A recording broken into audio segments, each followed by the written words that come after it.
Morning, guys. Let's continue with periodic table. Periodic table. Now, guys, in case of periodic table, till now what we have learned. ठीक है, तो सबसे important चीज atomic radius अभी तक हम लोगों ने देख लिया है. ठीक है, atomic radius first one is atomic radius. ठीक है, एंड एटॉमिक रेडियस के हम लोगों ने ट्रेंड्स भी देख लिए. तो from left to right atomic radius जो है वो क्या होती जाती है, इट डिक्रीजेस. ठीक है, so atomic radius decreases from left to right. Atomic radius decreases and from top to bottom. Just a minute, guys, I have to restart my application.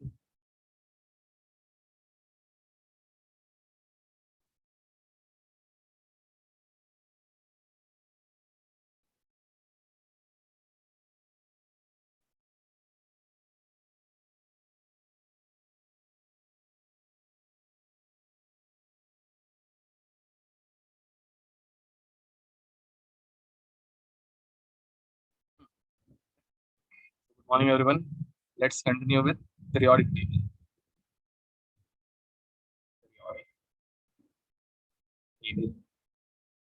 Now let's start with revision. And in case of revision, till now we have learned about atomic radius. Many more things we have dealt with, but atomic radius is one of them. Okay, so in case of atomic radius, from left to right atomic radius क्या होती है? Atomic radius increases. ठीक है, atomic radius decreases, sorry. And from top to bottom atomic radius increases. ये दो चीजें हम लोगों ने देख ली है. Now after that we had started with ionic radius. So when we are talking about ionic radius, there are two types of ions. One is cation, another one is anion. And if we are comparing it with atom, ठीक है, so radius of anion is greater than atom and radius of cation is smaller than atom. ये हम लोगों ने last time देख लिया था. Positive charge आने की वजह से इलेक्ट्रॉन्स जो है वो अच्छे से अट्रैक्ट हो पाते हैं एंड नेगेटिव चार्ज आने की वजह से इलेक्ट्रॉन्स के बीच में रिपल्शन बढ़ जाता है. याद है कुछ? Now we'll learn about its trend. ठीक है, तो चलो देख लेते हैं. Now top to bottom, left to right हम लोग इसको कंपेयर नहीं कर पाएंगे, हम लोग टॉप टू बॉटम इसको कंपेयर कर पाएंगे. तो type number A, cation of same cation of same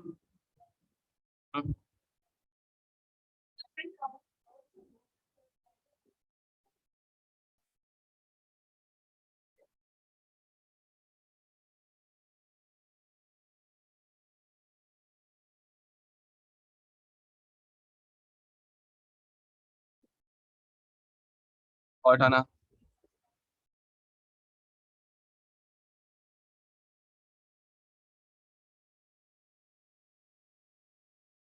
I don't know why it got activated. So चलो आगे बढ़ते हैं. तो cation of same group. क्योंकि तुम लोगों को कुछ आवाज नहीं आ रहा था बैकग्राउंड से, आ रहा था? नहीं आ रहा था?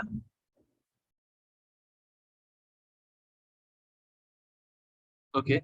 Actually my laptop was saying something, I don't know why. Okay. Anyway, तो cation of same group. ठीक है, अगर एक ही ग्रुप के cation रहेंगे तो क्या होगा? तो let's start. Li plus Na plus A plus Rb plus and CS plus. ठीक है, मुझे बताओ यहाँ पे क्या होने वाला है. जो cation रेडियस वाइज सबसे छोटा होगा, this is in gaseous state. Guys याद रखना, this is in gaseous state. ठीक है, in gaseous state, in gaseous state. अब मुझे बताओ जिस एटम की रेडियस छोटी होगी उसका ही cation सबसे छोटा होना चाहिए, correct?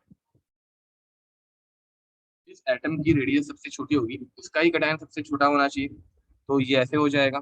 Then next B+2 Mg+2 Ca+2 Br+2 and Ba+2।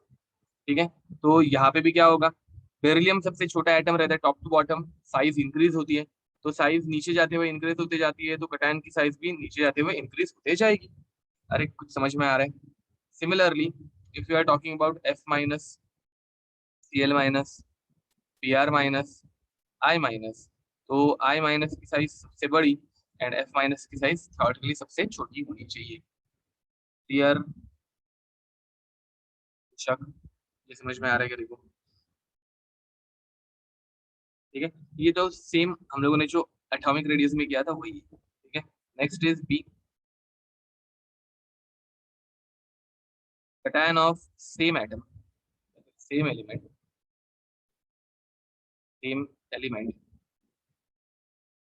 Cation of same element having different charge. Now guys, you tell me, when positive charge is different on two different atoms, for example Fe+2 and Fe+3. Now over here, one iron atom contains +2 charge and one iron atom contains +3 charge. Which one will have smaller radius? तुम लोग जरा imagine करके बताओ, किसके ऊपर छोटी radius रहनी चाहिए, किसकी आयनिक रेडियस कम होनी चाहिए, बताओ। Which cation should have smaller ionic radius? बताओ जरा सोचो। देखो गाइस, एकदम सिंपल है, जैसे ही, वेरी नाइस सोहम, करेक्ट बोल रहे हो। अब गाइस जैसे ही पॉजिटिव चार्ज बढ़ेगा, देखो एक जगह पे अर्पिता करेक्ट आंसर है, सोहम करेक्ट आंसर है, प्रीति करेक्ट आंसर है। तो नाउ गाइस ओवर हियर, अगर +2 चार्ज है, +2 चार्ज इलेक्ट्रॉन को इजीली अट्रैक्ट कर पाएगा, what do you think? +2 charge can attract electron easily या +3 charge can attract electron easily? तो ऑब्वियस है ना गाइस, +3 चार्ज इलेक्ट्रॉन को ज्यादा अच्छे से अट्रैक्ट कर पाएगा। एंड जब इलेक्ट्रॉन्स का अट्रैक्शन बढ़ेगा तो साइज क्या हो जाएगी, छोटी हो जाएगी। Are you getting it? ठीक है, तो Fe+3 will have smaller charge.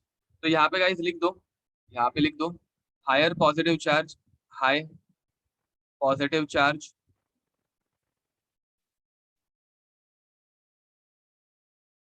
Smaller ionic radius. ठीक है, or else you can also write it down like this: ionic radius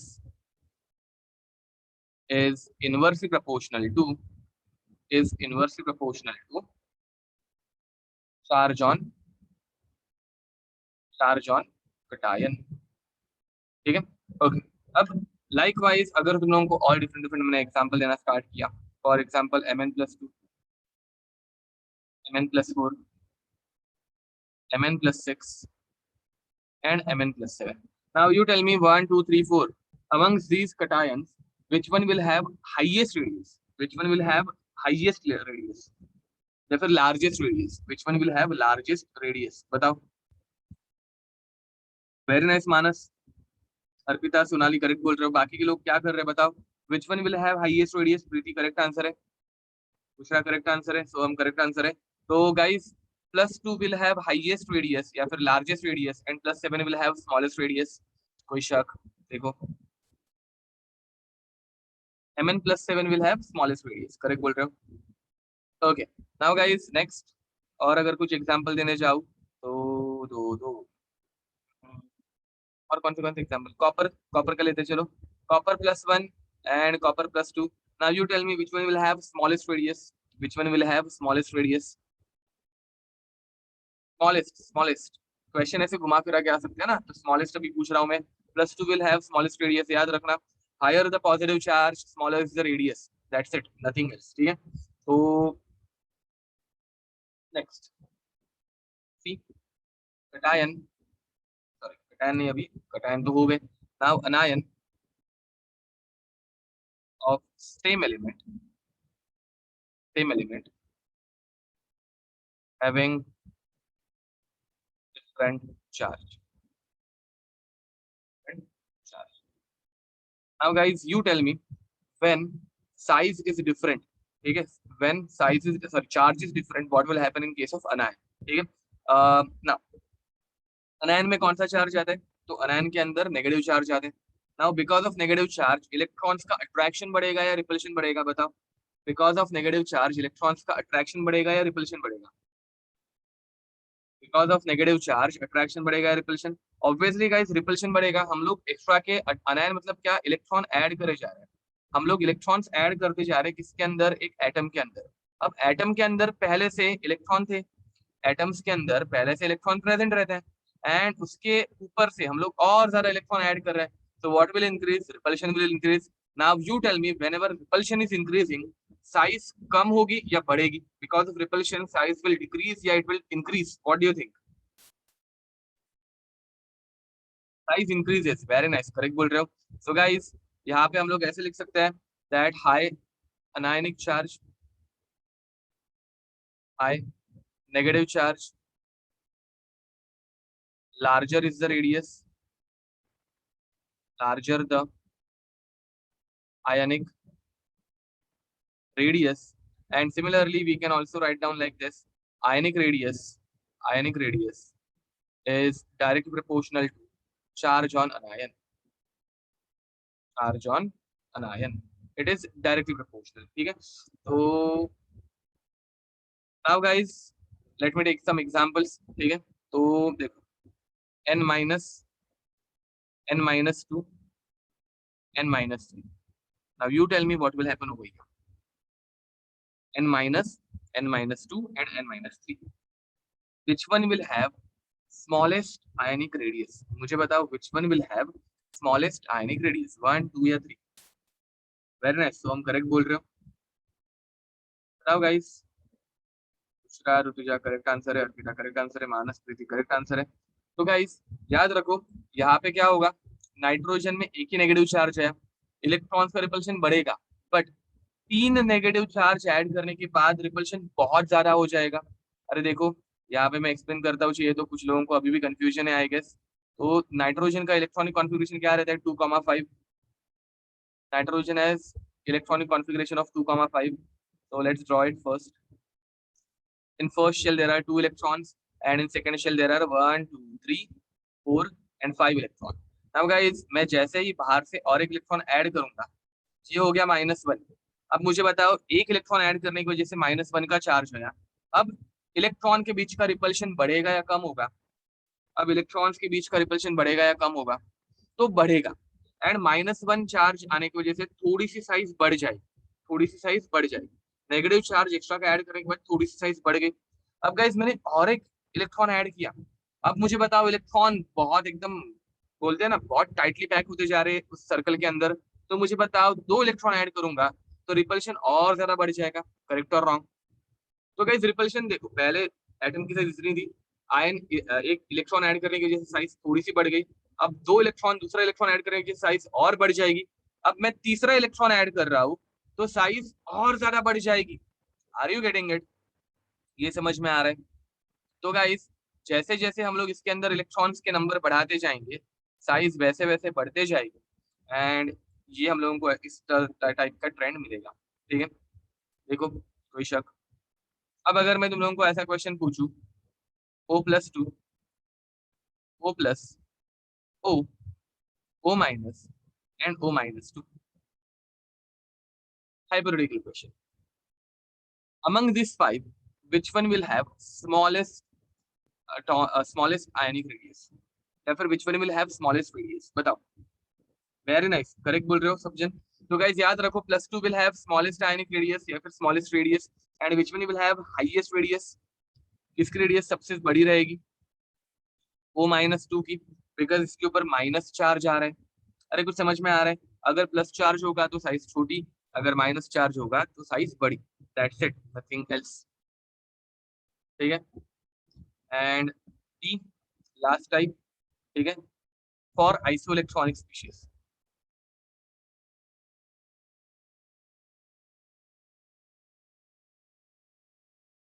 isoelectronic मतलब पता है ना, they contain same number of electrons, ठीक है? तो for isoelectronic species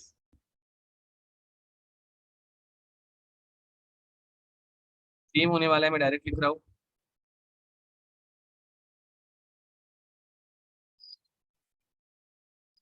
ionic radius is inversely proportional to ionic radius is inversely proportional to charge on cation, charge on cation, and directly proportional to charge on anion. ठीक है, तो अब isoelectronic species क्या है वो शायद से तुम लोगों को पता हो। ठीक है, तो मैं डायरेक्ट एग्जांपल दे रहा हूँ, N-3, O-, F-, Ne, Na+, Mg+2 and Al+3.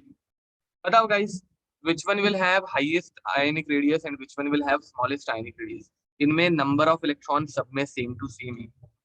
ठीक है, तो ऑर्डर क्या आएगी, पहले मुझे बताओ which one has highest atomic radius या फिर which one has largest atomic radius। तो तुझा करेक्ट आंसर है, मानस करेक्ट आंसर है, करेक्ट आंसर है। तो गाइस लार्जेस्ट आयनिक रेडियस किसकी रहेगी, सो हम करेक्ट आंसर है। तो लार्जेस्ट आयनिक रेडियस रहेगी नेगेटिव चार्ज, याद रखना, negative charge ionic radius increases, ionic radius is directly proportional to charge on anion. Anion का चार्ज मतलब कौन सा चार्ज, नेगेटिव चार्ज। ठीक है, एंड कटायन का charge means which charge, positive charge. तो -3 की साइज सबसे बड़ी होगी, and which one will have smallest ionic radius, तो करेक्ट बोल रहे हो, तो स्मॉलेस्ट आयनिक रेडियस रहेगी Al+3 की। That's it.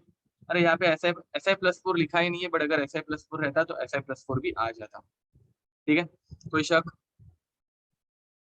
देखो और एक एग्जांपल देख लो, P-3, S-2, Cl-, argon, then K+, Ca+2। ठीक है, अब इसके केस में बताओ,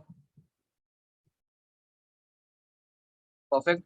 P-3 has highest atomic radius या फिर largest atomic radius and Ca+2 has smallest atomic radius। ठीक है, तो बस इतना ही तुम लोगों को याद रखना है। Is it clear? देखो, ठीक है, now I am giving you some examples to solve. Solve करना, arrange the following in increasing order of, question दे रहा हूं मैं तुम लोगों को सॉल्व करने के लिए। हाँ बाय द वे, ये इतना जो पार्ट था ना वो एक बार जेई में पूछा गया है। ठीक है, इतना सा क्वेश्चन ही है ना, वो जेई में एक बार पूछा गया है। यहाँ पे हम लोग जेई के क्वेश्चन कौन से एंड ऑल वो देखते नहीं बैठेंगे, बिकॉज तुम लोगों को मैं पीवाईक्यूज पे अच्छे खासे करा देता हूँ सिलेबस कवर करके करते हैं। But arrange the following, arrange the following in increasing order, in increasing order of ionic radius, ionic radius। मैं तुम लोगों को फर्स्ट क्वेश्चन सॉल्व करके दिखाऊंगा, डोंट वरी। तो number 1 question is iodine I- and I+। अब गाइस इंक्रीजिंग ऑर्डर चाहिए, तो इंक्रीजिंग ऑर्डर में सबसे पहले सबसे छोटा वाला आना चाहिए। अब मुझे बताओ I- एंड I+ में सबसे छोटा वाला कौन है, I- एंड I+ में सबसे छोटा वाला कौन है, I+ है, वेरी नाइस, याद रखना, पॉजिटिव चार्ज, स्मॉल आयनिक रेडियस। ठीक है, अब सेकंड नंबर पे आएगा आयोडीन, एंड नेगेटिव चार्ज की रेडियस सबसे बड़ी हो जाती है। तो तुम लोगों को ये ऐसे सॉल्व करना है, इंक्रीज होते हुए जाना है, पहले सबसे छोटा आना चाहिए एंड लास्ट में सबसे बड़ा आना चाहिए। Getting it? ये कर पाओगे तुम लोग? ठीक है, मैं क्वेश्चन दे रहा हूँ, तुम लोग सॉल्व करते जाना।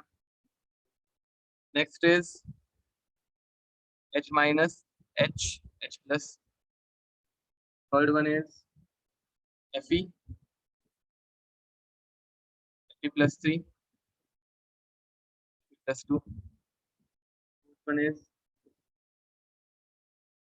Cl+, Cl-, Cl, fifth one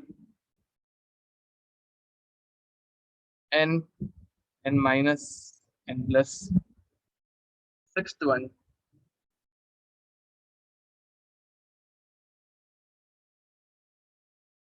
Cl-, S-, C-4। And okay, पहले ये पार्ट सॉल्व करो, उसके बाद की कुछ एक्सेप्शनल चीजें तुम लोगों को बताऊंगा। सेवेंथ से तुम लोग सॉल्व करना बंद कर देना गाइस, सेवेंथ वाला क्वेश्चन मैं तुम लोगों को सॉल्व करके दिखाऊंगा। ठीक है, F-, O-, 2, H-, ninth eighth वाला भी मैं तुम लोगों को सॉल्व करके दिखाऊंगा, ठीक है। तो even in case of eighth one, H minus, F minus, C L minus, ठीक है। ये कुछ चीज है जो मैं तुम लोगों को सॉल्व करके बता दूंगा।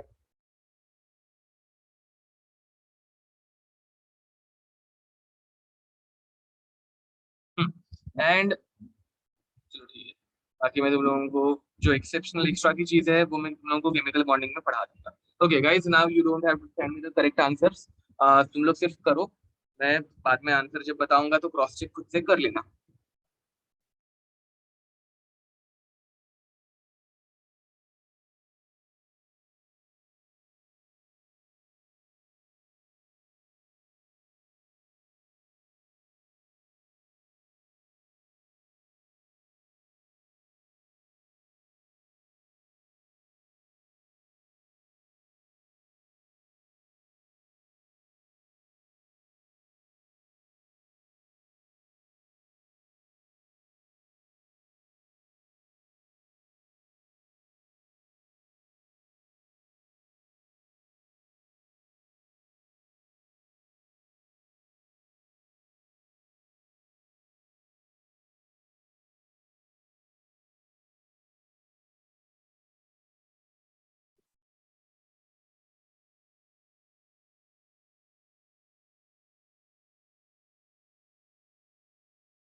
तो गाइस हो गया लिख के?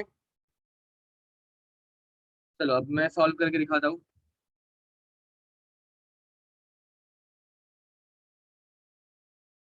अब guys over here, first first question. अब तुम लोगों को इतना तो समझ में आ गया है कि जितना ज्यादा नेगेटिव चार्ज उतनी बड़ी साइज, तो यहाँ पे क्या होगा, H plus, H and H minus, ठीक है। H plus being the smallest and H minus being the largest, ठीक है। अब यहाँ पे क्या होगा, जितना जितना ज्यादा चार्ज उतनी बड़ी साइज, ठीक है। तो Fe+3 सबसे पहले आएगा, उसके बाद आएगा Fe+2, एंड उसके बाद आएगा सिर्फ Fe जिसके ऊपर कोई भी चार्ज प्रेजेंट नहीं है, ठीक है। आफ्टर दैट अब यहाँ पे क्या होगा, सबसे पहले आएगा Cl+, उसके बाद आएगा Cl, एंड उसके बाद आएगा Cl-, ठीक है। आफ्टर दैट यहाँ पे N+, के बाद आएगा N, एंड उसके बाद आएगा N-। अगेन नेक्स्ट यहाँ पे सबसे पहले कौन होगा, तो गाइज यहाँ पे तुम लोगों को चार्ज के साथ रेडियस भी देखनी है, मुझे बताओ सबसे छोटा कौन होगा। तो सबसे छोटा होगा F-। यहाँ पे तुम लोगों को चार्ज के साथ एटॉमिक रेडियस भी देखनी है, तो फ्लोरीन की साइज सबसे छोटी रहती है, तो ये सबसे छोटा। उसके बाद आएगा Cl-, एंड उसके बाद आएगा C-4। Getting it? ये देखो, ये समझा? इस एग्जाम्पल में बहुत लोगों को तकलीफ गई होगी। देखो पहली बात, क्लोरीन और फ्लोरीन में सबसे छोटा कौन रहता है, तो क्लोरीन और फ्लोरीन के अंदर सबसे छोटा रहता है फ्लोरीन, तो फ्लोरीन सबसे छोटा। एंड कार्बन के ऊपर -4, मतलब बहुत ज्यादा नेगेटिव चार्ज आ गया, जितना ज्यादा नेगेटिव चार्ज उतनी बड़ी साइज, तो बाद में आएगा कार्बन। अब गाइज यहाँ पे कोई मुझे बताएगा सबसे छोटा कौन होगा। अब ऊपर वाले एग्जाम्पल वाइज, पहले तुम लोगों ने क्लोरीन और फ्लोरीन को देखा तो फ्लोरीन छोटा था, तो वैसे तुम लोग फ्लोरीन और हाइड्रोजन को देखोगे, एंड हाइड्रोजन सबसे छोटा लगेगा। करेक्ट बोल रहे हो, जिन्होंने हाइड्रोजन आंसर दिया दे आर परफेक्टली करेक्ट, तुम लोगों का लॉजिक करेक्ट जा रहा है कि हाइड्रोजन ये सबसे छोटा होना चाहिए। बट गाइस यहाँ पे एक एक्सेप्शनल केस होती है, ठीक है। एंड हाइड्रोजन ये सबसे छोटा नहीं, ये सबसे बड़ा हो जाता है। हाइड्रोजन ये सबसे छोटा नहीं, ये सबसे बड़ा हो जाता है।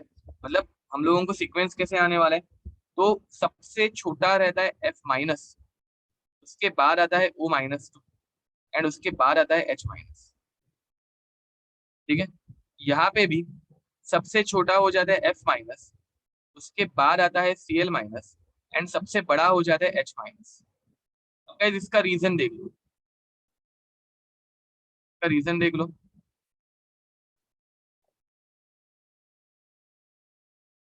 मुझे बताओ, हाँ कैसे वो बता रहा हूँ मैं, डोंट वरी।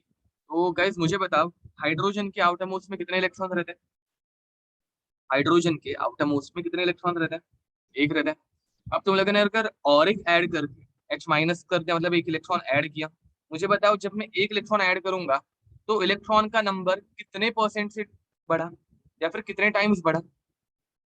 पहले एक इलेक्ट्रॉन था, मैंने और एक इलेक्ट्रॉन ऐड किया तो इलेक्ट्रॉन का नंबर डायरेक्ट डबल कर दिया मैंने। करेक्ट और रॉन्ग? इसको मैंने डायरेक्ट डबल कर दिया। एंड कोई चीज अगर डबल हो रही है मतलब कितने परसेंट का इंक्रीज है? डबल कर दिया तो कितने परसेंट का इंक्रीज है बताओ? 50%? अरे 100% का इंक्रीज है। तुम लोगों के पास पहले एक चीज थी, वो और एक चीज तुम लोगों ने उसको बढ़ा दी, तो कितने टाइम्स इंक्रीज हुआ? 100%। ये 100% का इंक्रीज होता है। तो reason reason is that when one electron is added, when one electron is added to hydrogen, number of electron is doubled. Guys मुझे बताओ, पहले तो एक प्रोटॉन के लिए एक ही इलेक्ट्रॉन था, तो ये दोनों एकदम खुश थे। ये दोनों क्या थे? एकदम खुश थे। बट जैसे ही इसके पास और एक इलेक्ट्रॉन आ गया, अब एक प्रोटॉन के लिए दो इलेक्ट्रॉन है, मुझे बताओ effective nuclear charge direct half हो रहा है क्या? Effective nuclear charge direct half हो रहा है क्या? पहले एक प्रोटॉन के लिए एक इलेक्ट्रॉन था, मतलब इनका अच्छा खासा चल रहा था। बट अभी एक प्रोटॉन के लिए दो इलेक्ट्रॉन हो गए, तो I guess effective nuclear charge direct half हो जाएगा। इसके पहले ये इन दोनों के बीच में वन का इफेक्टिव न्यूक्लियर चार्ज था, बट जैसे ही दो इलेक्ट्रॉन हो गए तो अभी effective nuclear charge half half हो गया। अब जैसे ही ये हाफ हाफ हो गया, याद है ना इफेक्टिव न्यूक्लियर चार्ज, तो मैं ये भी लिख देता हूँ पहले। Effective nuclear charge is hard, that effective is hard. And जैसे ही वो हाफ हो जाएगा तो एटॉमिक रेडियस क्या हो जाएगी? इंक्रीज हो जाएगी। Atomic radius, therefore atomic radius increases drastically. ये समझा गया? देखो, एक्सप्लेनेशन समझा H माइनस का। जेड इफेक्टिव बहुत ज्यादा कम हो जाता है, ठीक है, वो डायरेक्ट वन से हाफ हो जाता है। इसकी वजह से यहाँ पे एटॉमिक रेडियस इंक्रीज हो रही है बहुत ज्यादा। ठीक है, तो गाइस कंप्लीट दिस फास्ट, लिख दो ये। Now will start with ionic radius, sorry ionic हो गया, आयनाइजेशन एंथैल्पी।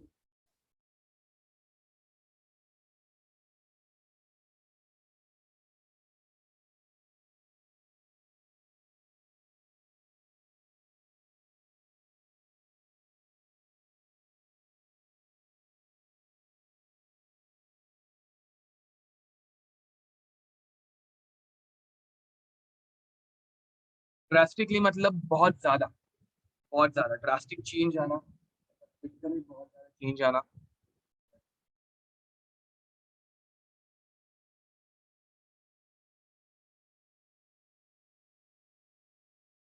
ओके गाइस, हो गया, आगे बढ़े।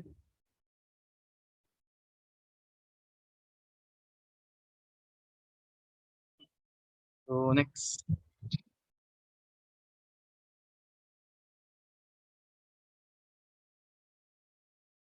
Guys, now we are going to learn about ionisation enthalpy. तुम लोगों को आयनाइजेशन एंथैल्पी क्या रहती है पता है?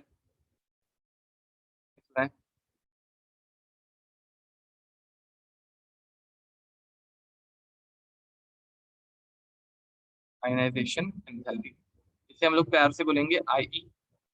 ठीक है। अब guys ionisation enthalpy means what? So the energy required, the energy required to remove a electron, to remove a electron from an isolated gaseous atom is called as ionization enthalpy। ठीक है, तो to remove the most loosely bound electron, yep, correct, to remove the most loosely bound electron from an isolated gaseous atom is called as ionization enthalpy। हम लोगों ने proper definition पहले भी लिखी है, ये जस्ट शॉर्ट में। अब गाइस मुझे बताओ, अगर मैं इलेक्ट्रॉन रिमूव कर रहा हूँ, अभी हम लोग थोड़ा सा हायर लेवल पे जाके देखने वाले हैं, ठीक है। अब मेरे पास एक एटम है, चलो देखते हैं। मेरे पास एक एटम है, इसके आउटर मोस्ट में कितने इलेक्ट्रॉन से पता है? इसके आउटर मोस्ट में 3 इलेक्ट्रॉन से, ठीक है। फर्स्ट शेल में 2 इलेक्ट्रॉन एंड सेकंड शेल में 1, 2 और 3 इलेक्ट्रॉन, ठीक है। एंड इसमें से मैंने 1 इलेक्ट्रॉन निकाल दिया, इसमें से मैंने 1 इलेक्ट्रॉन निकाल दिया। मुझे बताओ किसी चीज को ऐसे उठा के बाहर फेंकने के लिए एनर्जी क्या करनी पड़ेगी? We have to give it some energy, मतलब ये एनर्जी कुछ एब्सॉर्ब करेगा। करेक्ट और रॉन्ग गाइस? इसे हम लोग बोलेंगे आयनाइजेशन एंथैल्पी 1। इसे हम लोग बोलेंगे आयनाइजेशन एंथैल्पी 1, मतलब फर्स्ट इलेक्ट्रॉन ने निकाल दिया। अब गाइस तुम लोग मुझे बताओ, जैसे ही मैंने फर्स्ट इलेक्ट्रॉन निकाला, फर्स्ट इलेक्ट्रॉन निकालने के लिए मुझे इसे कुछ एनर्जी देनी पड़ी, जो एनर्जी इसने एब्जॉर्ब। मुझे बताओ इस एटम की एनर्जी बढ़ी या कम हुई? इस एटम ने कुछ एनर्जी एब्जॉर्ब की, तो इसकी एनर्जी बढ़ेगी या कम होगी?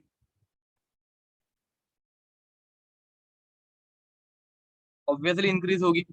नाउ गाइस रिमेंबर दिस, अगर किसी चीज को उठा के बाहर फेंकना है, फॉर एग्जाम्पल तुम लोग फुटबॉल खेल रहे हो, दिस इज यू, ठीक है, और ये तुम लोगों का फुटबॉल है, तुम लोगों को इसको किक करके बाहर फेंकना है, तो you have to provide it some energy, and वो फुटबॉल उतनी एनर्जी एब्सॉर्ब करेगा। तो यहाँ पे भी सेम थिंग हुई ना, सेम चीज हुई।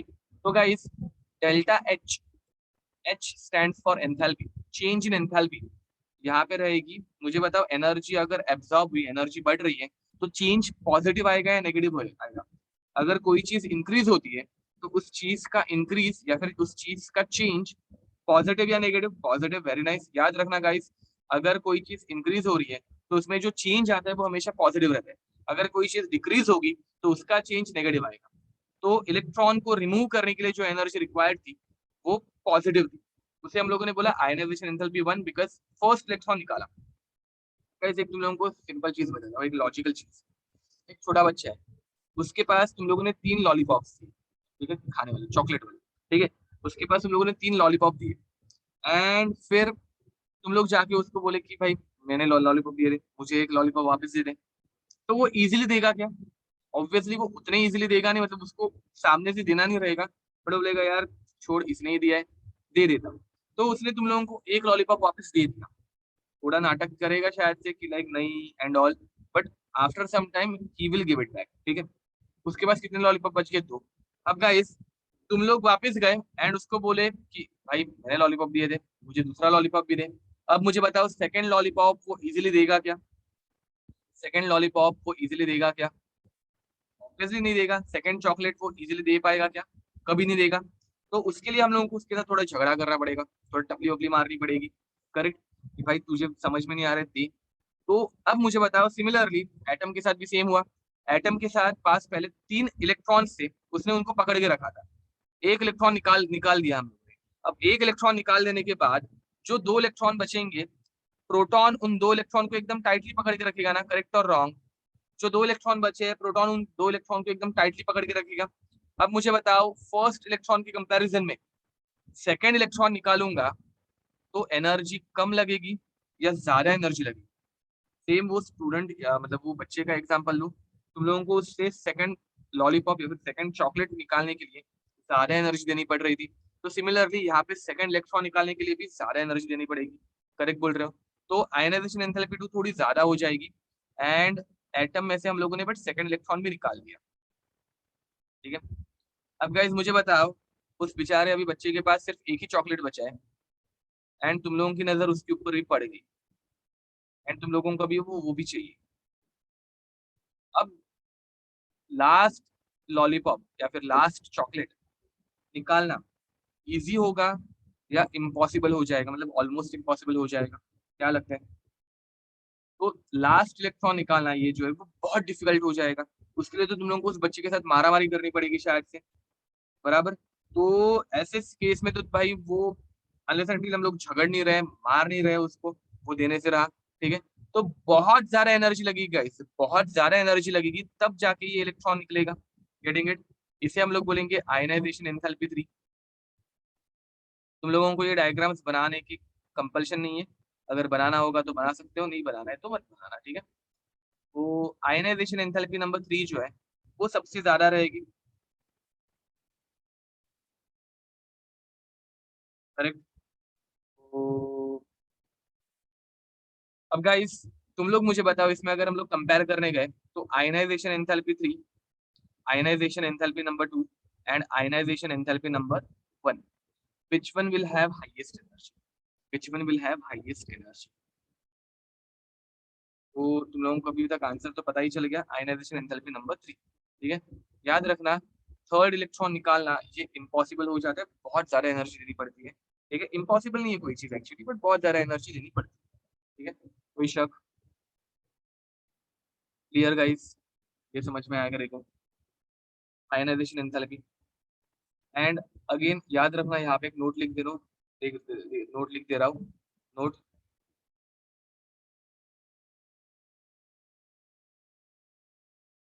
आयनाइजेशन एंथैल्पी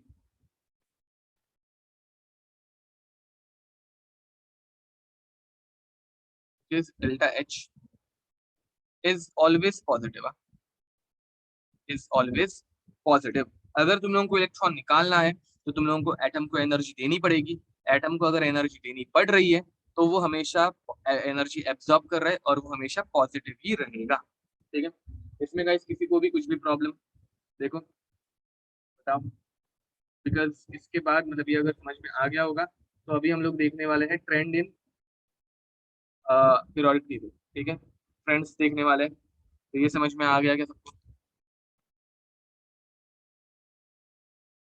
अगर समझ में आ गया होगा, अब मुझे बताओ डेल्टा एच पॉजिटिव है, एनर्जी एब्जॉर्ब हो रही है। एनर्जी एब्जॉर्ब होती है तो प्रोसेस को हम लोग एक्सोथर्मिक बोलते हैं, एंडोथर्मिक।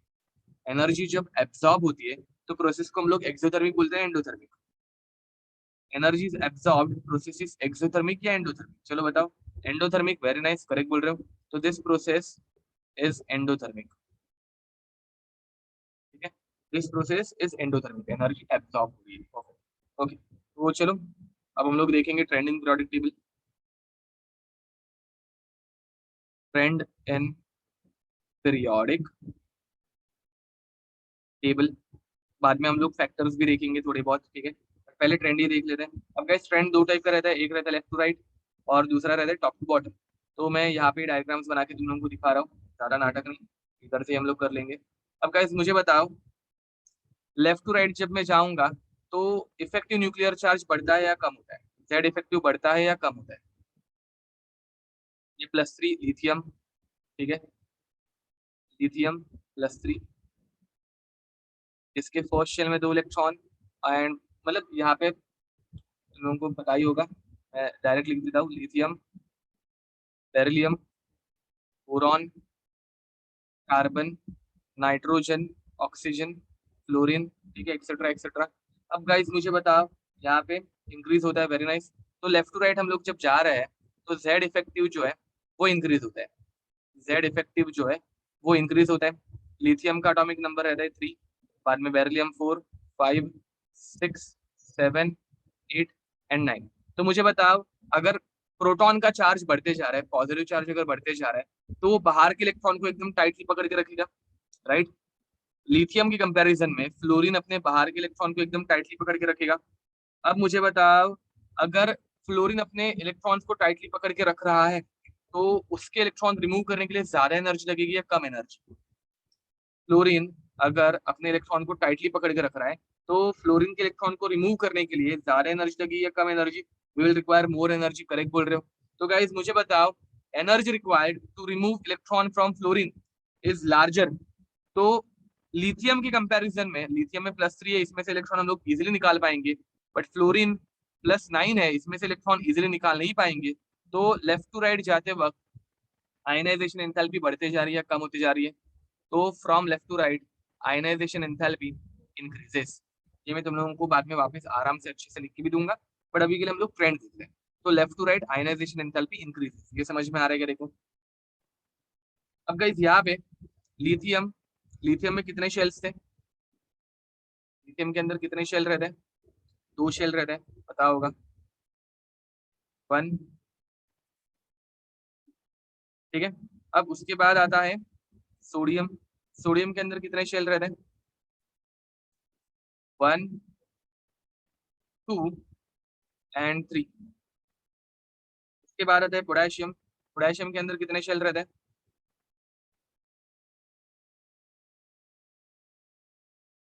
1, 2,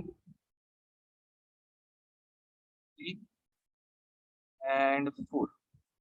4 शेल रहते हैं। अब गाइस मुझे बताओ, जैसे जैसे तुम लोग ऊपर से नीचे आ रहे हो, यहाँ पे भी इलेक्ट्रॉन है, यहाँ पे भी इलेक्ट्रॉन है, और यहाँ पे भी इलेक्ट्रॉन है। अब मुझे बताओ, जैसे जैसे ऊपर से नीचे आ रहे हो, डिस्टेंस बढ़ते जा रहे हैं, डिस्टेंस बढ़ते जाएगा तो प्रोटॉन और इलेक्ट्रॉन में अट्रैक्शन बढ़ेगा या कम होगा? बताओ। यहाँ पे डिस्टेंस बढ़ेगा तो प्रोटॉन और इलेक्ट्रॉन का अट्रैक्शन बढ़ेगा या कम होगा? It will decrease. Very nice, correct बोल रहे हो। याद है ना, सारे एग्जाम्पल हम लोगों ने पहले भी किए हैं ये सब। ठीक है। तो यहाँ पे इलेक्ट्रॉन और प्रोटॉन के बीच का अट्रैक्शन बहुत ज्यादा है, यहाँ पे ये थोड़ा कम हो जाएगा, यहाँ पे ये थोड़ा कम हो जाएगा, एंड यहाँ पे ये बहुत कम हो जाएगा। तो किस इलेक्ट्रॉन को निकालने के लिए सबसे ज्यादा एनर्जी लगेगी? लिथियम, सोडियम या पोटेशियम, इसके इलेक्ट्रॉन को निकालने के लिए सबसे ज्यादा एनर्जी लगेगी? Highest energy is required in which case? Lithium के केस में सबसे ज्यादा एनर्जी लग रही है। एंड लोवेस्ट एनर्जी कहाँ पे लगेगी? लोवेस्ट एनर्जी कहाँ पे लगेगी?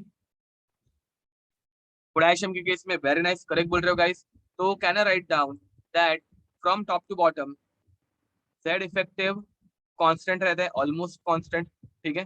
बट नंबर ऑफ शेल जो है, नंबर ऑफ शेल जो है वो इंक्रीज होता है। अब नंबर ऑफ शेल इंक्रीज होने के बाद मुझे बताओ आयनाइजेशन एनर्जी क्या होगी? प्रोटॉन और इलेक्ट्रॉन के बीच का अट्रैक्शन कम हो गया, तो प्रोटॉन और इलेक्ट्रॉन के बीच का अगर अट्रैक्शन कम हो गया तो आयनाइजेशन एंथैल्पी क्या हो जाएगी? Ionisation enthalpy decreases. अरे कुछ समझा? ठीक है, यहाँ पे लिख दो left to right, left to right ionisation enthalpy increases, top to bottom ionisation enthalpy decreases. ठीक है। तो गाइस ये हो गया trending product table for ionisation enthalpy. Someone was telling me कि सर हम लोगों ने ट्रेंडिंग प्रोडक्ट टेबल देख लिया है, बट वो एटॉमिक रेडियस के लिए था, अब ये आयनाइजेशन एंथैल्पी के लिए। डिफरेंस समझ में आ रहा है दोनों में का? ठीक है। ये लिख के हो गया है क्या? आई गेस नहीं हुआ होगा, लिख दो, कंप्लीट करो इसे।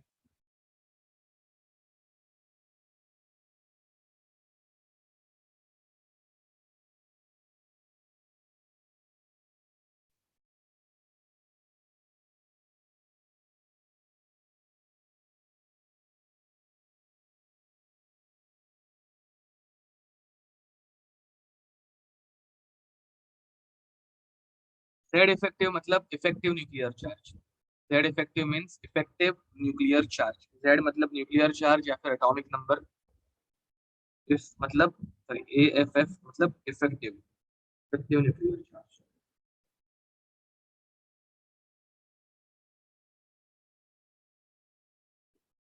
ओके गाइस, हो गया लिख के?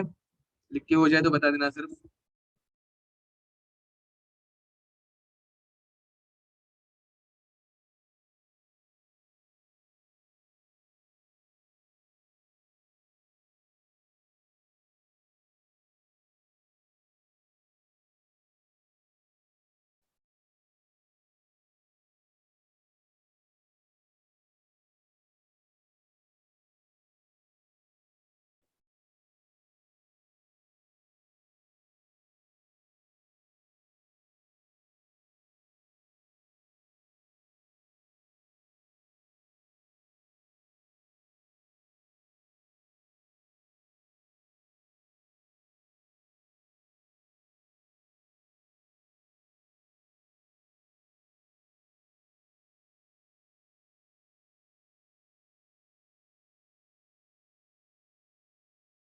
ओके, तो चलो आगे बढ़े।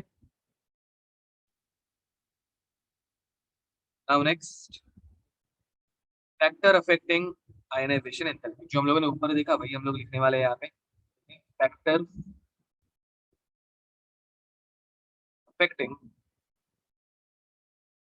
Ionization enthalpy. तो guys number one factor is effective nuclear charge. Effective, effective nuclear charge, जिसे हम लोग बोलते हैं जेड इफेक्टिव। ठीक है। अब गाइस यू टेल मी, अगर इफेक्टिव न्यूक्लियर चार्ज बढ़ रहा है, न्यूक्लियस का चार्ज ही बढ़ रहा है, तो इलेक्ट्रॉन एकदम टाइटली बाउंड है, वो इजीली रिमूव होगा या नहीं होगा? या फिर उसे रिमूव करने के लिए ज्यादा एनर्जी लगेगी या कम एनर्जी लगेगी? बताओ बताओ। Ionisation enthalpy effective nuclear charge के साथ, हाँ correct, it will require more energy. तो जैसे ही इफेक्टिव न्यूक्लियर चार्ज, न्यूक्लियस का चार्ज अगर बढ़ गया तो इलेक्ट्रॉन को रिमूव करने के लिए एनर्जी ज्यादा लगेगी। That means ionisation enthalpy is direct proportional to effective nuclear charge. बेशक। Second is size of atom. ठीक है, तो अब गाइस तुम लोग मुझे बताओ, या फिर नंबर ऑफ शेल्स। अब तुम लोग मुझे बताओ, अगर साइज बढ़ते जाए, यहाँ पे ऊपर वाला एग्जांपल, साइज बढ़ते जा रही है, आयनाइजेशन एंथैल्पी बढ़ते जाती है, कम होते जाती है। साइज बढ़ते जा रही है तो energy required to remove one electron increases और decreases. Energy required to remove one electron increases और डिक्रीजेस। इंक्रीजेस करेक्ट बोल रहे हो। तो ionisation enthalpy is inversely proportional to size. Okay guys, old batch में जो पढ़ाया था, याद रखो, तुम लोग यूट्यूब के लेक्चर देखा करो, कोई प्रॉब्लम नहीं है, बहुत अच्छी बात है एक्चुअली, तुम लोगों की अच्छी रिवीजन हो जाएगी। बट द थिंग इज कि ओल्ड बैच में जो पढ़ाया था सेम टू सेम एग्जैक्टली यहाँ पे रिपीट होगा, ऐसे कंपलसरी नहीं है। ठीक है, थोड़ा बहुत राइटिंग पैटर्न बोलो या फिर सीक्वेंस बोलो, थोड़ा बहुत तो चेंज होगा ही। ठीक है, बट एट द एंड समझने से मतलब है हम लोगों को सारी चीजें कवर तो हो जाएंगी, उसकी कुछ टेंशन लेने की जरूरत नहीं है। ठीक है, and third is where I was, हाँ, तो नेक्स्ट इज इलेक्ट्रॉनिक कॉन्फ़िगरेशन। ठीक है, इलेक्ट्रॉनिक कॉन्फ़िगरेशन। अब गाइस याद रखो, stable electronic configuration will have stable electronic configuration stable electronic configuration will have higher ionization enthalpy. मतलब क्या गाइस, तो let's take an simple exam. ठीक है, तुम लोगों को एक मस्त वाली जॉब मिल गई। ठीक है, मस्त वाली जॉब मिल गई मतलब क्या, तो you are earning let's assume 15 lakhs पर एनम। अच्छी जॉब है, मतलब अभी के जमाने के हिसाब से तो 15 lakhs पर annum is a good salary. ठीक है, तो तुम लोग 15 lakhs पर एनम कमा रहे हो जस्ट आफ्टर योर डिग्री। ठीक है, तो तुम लोगों ने इंजीनियरिंग कंप्लीट की और इंजीनियरिंग कंप्लीट करते ही तुम लोगों को 15 लाख पर एनम का पैकेज मिल रहा है। ठीक है, जो कि ऑन एन एवरेज हर एक आईआईटी का एवरेज पैकेज रह रहा है।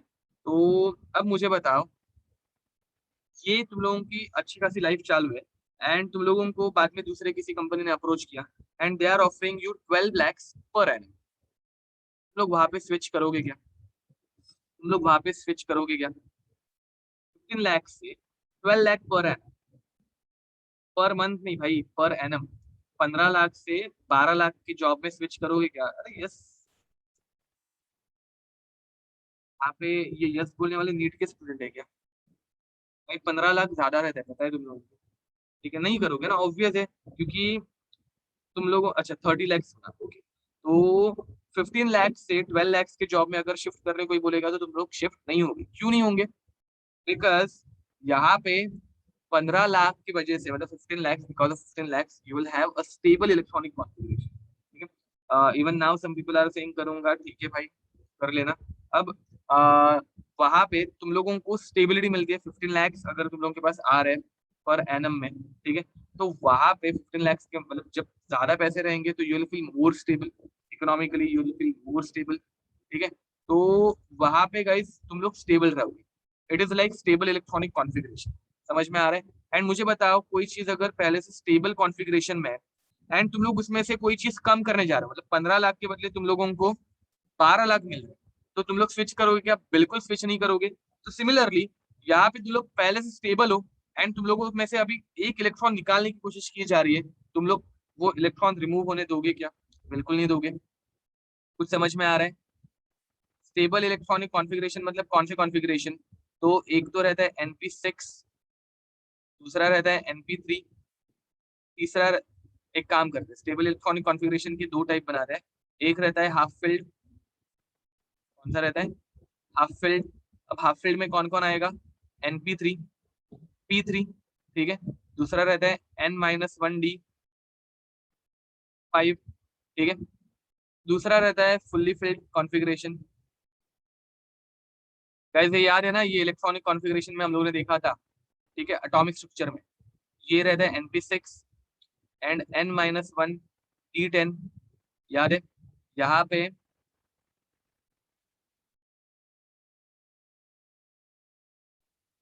इसे हम लोग बोलते हैं हाफ फील्ड।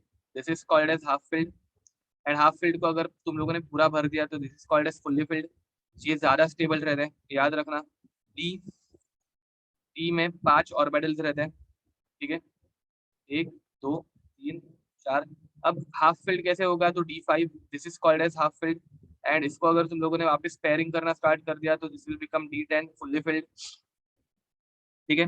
तो गाइस स्टेबल इलेक्ट्रॉनिक कॉन्फ़िगरेशन अगर होगी, तुम लोग साल के अगर 15 लाख कमा रहे हो एंड फिर तुम लोगों में से कुछ चीज चेंज करने बोलेंगे तो definitely you will not go for it, ठीक है। Definitely you will not go for it, you will try to be in that same stable state, ठीक है। तो यहाँ पे भी ये पहले से स्टेबल है, इसमें से एक इलेक्ट्रॉन अगर हम लोग निकालने गए तो definitely it will resist it, and यहाँ से इलेक्ट्रॉन निकालना थोड़ा डिफिकल्ट हो जा रहा है। Are you getting it? Stable electronic configuration will have higher ionization enthalpy, ठीक है। तो now guys next, fourth, charge on ions, charge on ions। अब guys मुझे बताओ, आयन के ऊपर का अगर पॉजिटिव चार्ज बढ़ेगा तो आयनाइजेशन एंथैल्पी बढ़ेगी या कम होगी? आयन के ऊपर का अगर पॉजिटिव चार्ज बढ़ेगा तो आयनाइजेशन एंथैल्पी बढ़ेगी या कम होगी? Guys it was an example, अभी के लिए वो पैसे एंड ऑल सब कुछ साइड में रख दो, ठीक है। अब मुझे बताओ, अगर पॉजिटिव चार्ज बढ़ रहा है तो आयनाइजेशन एंथैल्पी बढ़ेगी या कम होगी? देखो ऊपर के एग्जांपल में लेके जाता हूँ, देखो एक इलेक्ट्रॉन निकाल दिया तो इसके ऊपर एक +1 चार्ज आएगा, दूसरा इलेक्ट्रॉन निकाल दिया इसके ऊपर +2 चार्ज आएगा। मुझे बताओ, प्लस न्यूट्रल में से निकालना इजी, बट +1 चार्ज है। गाइस मुझे बताओ, +1 चार्ज आ गया, एक इलेक्ट्रॉन निकालने के बाद +1 चार्ज आता है ना, तो आयनाइजेशन एंथैल्पी सेकंड इलेक्ट्रॉन निकालना डिफिकल्ट। +2 चार्ज आ गया मतलब और ज्यादा चार्ज बढ़ गया तो थर्ड आयनाइजेशन एंथैल्पी और डिफिकल्ट, और ज्यादा एनर्जी लगेगी। आयनाइजेशन एंथैल्पी 3 सबसे ज्यादा थी ना। तो मुझे बताओ, जैसे जैसे पॉजिटिव चार्ज बढ़ेगा आयनाइजेशन एंथैल्पी बढ़ती है या कम होती है? Ionisation enthalpy increases, perfect. तो ionisation enthalpy is directly proportional to charge on, charge on cation, charge on cation. And cation का चार्ज कौन सा रहता है, तो पॉजिटिव चार्ज, ठीक है। अब गाइस मुझे बताओ, व्हाट अबाउट अनायन? अनायन कैसे बनता है मैं तुम लोगों को बताता हूँ, देखो अनायन कैसे बनता है। तुम लोग एक एटम के अंदर इलेक्ट्रॉन ऐड कर रहे हो, ठीक है। तो वही अपने वो छोटे बच्चे का एग्जांपल लेते हैं, वो छोटे बच्चे के पास खुद के 3 लॉलीपॉप या फिर 3 चॉकलेट थे, ठीक है। छोटे बच्चे के पास पहले से 3 चॉकलेट थे, तुम लोगों ने उसको 3 और चॉकलेट दे दिए। छोटे बच्चे के पास 3 पहले से चॉकलेट थे, तुम लोगों ने उसको और 3 चॉकलेट दे दिए, मतलब ये अनायन फॉर्मेशन हो गया, तुम लोगों ने उसको इलेक्ट्रॉन ऐड करके दे दिए। अब फिर तुम लोग उसके पास जा रहे हो और उसे बोल रहे हो कि एक चॉकलेट मुझे वापस दे दे। क्या लगता है वो चॉकलेट हंसी खुशी देगा या नहीं देगा, कि भाई अपने पास पहले से 3 थे, अभी मेरे पास 6 है, और अगर इसको एक चाहिए तो भाई चलो लेके जा भाई, कुछ फर्क नहीं पड़ता, स्टिल आई हैव 5 मोर। तुम लोगों को समझ में आ रहा है? देखो तुम लोग एग्जाम्पल लिटरली मत लो, ठीक है। तुम लोग एग्जाम्पल जिस हिसाब से मैं बता रहा हूँ उस हिसाब से समझो, ठीक है। अगर तुम लोग बोलोगे कि छोटे बच्चा अगर जिद्दी रहा तो क्या होगा, तो एग्जाम्पल का कुछ मतलब ही नहीं बनता, फिर मुझे तुम लोगों को नॉर्मल थियोरेटिकल लैंग्वेज में ही बताना पड़ेगा, शायद वो तुम लोगों को समझ में आए। ओके, तो गाइस मुझे बताओ, तुम लोगों ने उस बच्चे को खुद से जाके पहले से 3 लॉलीपॉप दे के रखे, मतलब पहले से हम लोगों ने उसमें 3 इलेक्ट्रॉन ऐड करके रखे, ठीक है। एंड अब 3 इलेक्ट्रॉन तुम लोगों ने एक्स्ट्रा के ऐड किया और फिर तुम लोग एक इलेक्ट्रॉन वापस मांग रहे हो, तो तुम लोगों को इजीली इलेक्ट्रॉन मिलेगा या नहीं मिलेगा? ऑब्वियसली मिलेगा। अगर नहीं समझ में आ रहा है तो देख लो बाबा,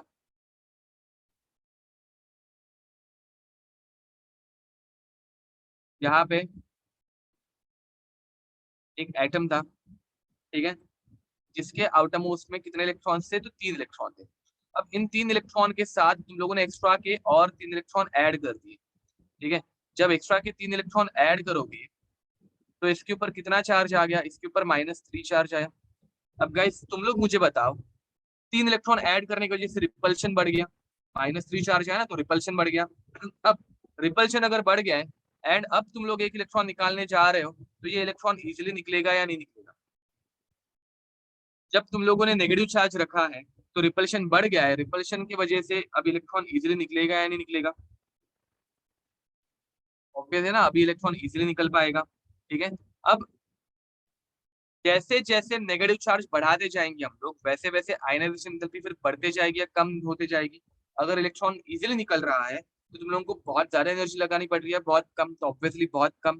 तो ionisation enthalpy is inversely proportional to charge on an ion. ठीक है, एंड ये हो गया नेगेटिव। ठीक है, आयन का चार्ज नेगेटिव रहता है। एग्जांपल लेके देखते हैं। देखो, अगर मैं तुम लोगों को पूछूं आयनाइजेशन, क्वेश्चन के फॉर्मेट में ही करेंगे हम लोग डायरेक्ट, तुम लोग सॉल्व कर पाओगे? क्वेश्चन के फॉर्मेट में पूछूं मैं, हम लोग क्वेश्चन के फॉर्मेट में लेते हैं। तो क्वेश्चन, ठीक है, question is between lithium and beryllium arrange in increasing order of ionization enthalpy। ठीक है, तो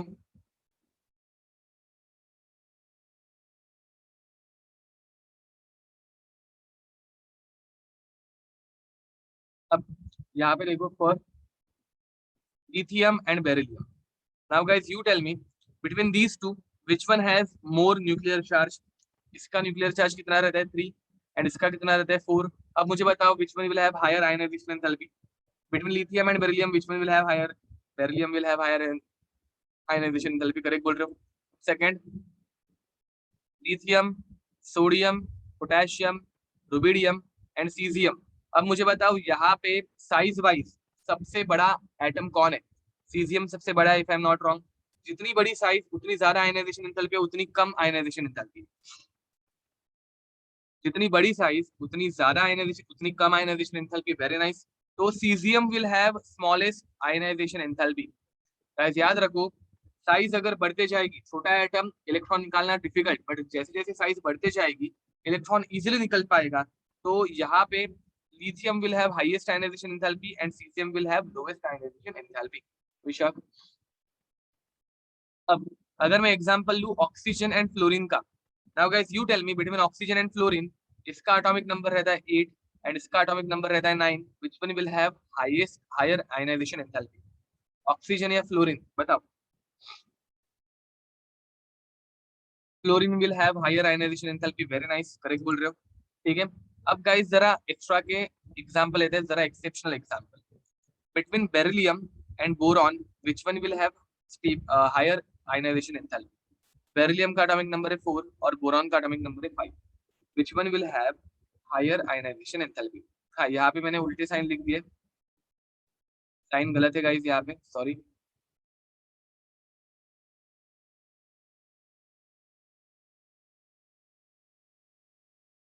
ओके, वेरी नाइस, करेक्ट बोल रहे हो। अब गाइस जिन लोगों ने बोरॉन आंसर दिया था, एब्सोल्युटली करेक्ट बोल रहे हो, बहुत सही जा रहे हो। ठीक है, समझ में आ रहा है मतलब तुम लोगों को प्रॉब्लम क्या है। बट देखो, boron should have higher ionization enthalpy because इसका जो एटॉमिक नंबर है जेड इफेक्टिव वो ज्यादा है। ठीक है, बट बट यहाँ पे प्रॉब्लम क्या है गाइस, बेरिलियम की इलेक्ट्रॉनिक कॉन्फ़िगरेशन अगर देखोगे ना तो वो रहती है 1s2 2s। बोरॉन की अगर इलेक्ट्रॉनिक कॉन्फ़िगरेशन देखोगे तो 1s2 2s2 2p1। अब गाइस मुझे बताओ, ये 2s2 जैसे ही बन गया, 2s2 जैसे ही बन गया, ये 2s में 2 इलेक्ट्रॉन, ये हाफ फिल्ड है या फुल्ली फिल्ड है बताओ? 2s2 इज हाफ फिल्ड या फुल्ली फिल्ड? तो गाइस ये फुल्ली फिल्ड है, बराबर। एंड मुझे बताओ fully filled atoms, fully filled electronic configuration stable या अनस्टेबल? फुल्ली फिल्ड, यहाँ पे ऊपर 1s2 भी लिख देना, यहाँ पे हम लोगों ने 1s2 लिखा नहीं था ना, ns2। ठीक है, ns2 भी लिख देना। फुल्ली फिल्ड हो गया तो it is more stable, correct. अब मोर स्टेबल है तो इसमें हम लोग इजीली चेंज कर पाएंगे क्या? इसमें से इलेक्ट्रॉन इजीली रिमूव कर पाएंगे क्या? If this one is more stable तो इसमें से इलेक्ट्रॉन इजीली रिमूव हो पाएगा क्या? नहीं हो पाएगा। तो बोरॉन की कंपैरिजन में बेरिलियम की आयनाइजेशन एंथैल्पी ज्यादा हो जाती है। Getting it? और एक एग्जांपल बता दो, नाइट्रोजन एंड ऑक्सीजन। नाइट्रोजन का एटॉमिक नंबर रहता है 7 एंड ऑक्सीजन का एटॉमिक नंबर रहता है 8। अब मुझे बताओ which one will have stable electronic configuration? which one will have a stable electronic configuration? 1s2, 2s2, 2p3, 1s2, 2s2, 4. बताओ जरा यहाँ पे which one nitrogen will have stable electronic configuration? Very nice, correct बोल रहे हो guys. दिख रहा है क्या ये 2p3? मुझे बताओ 2p3 मतलब क्या हो गया? 2p3 मतलब क्या हो गया?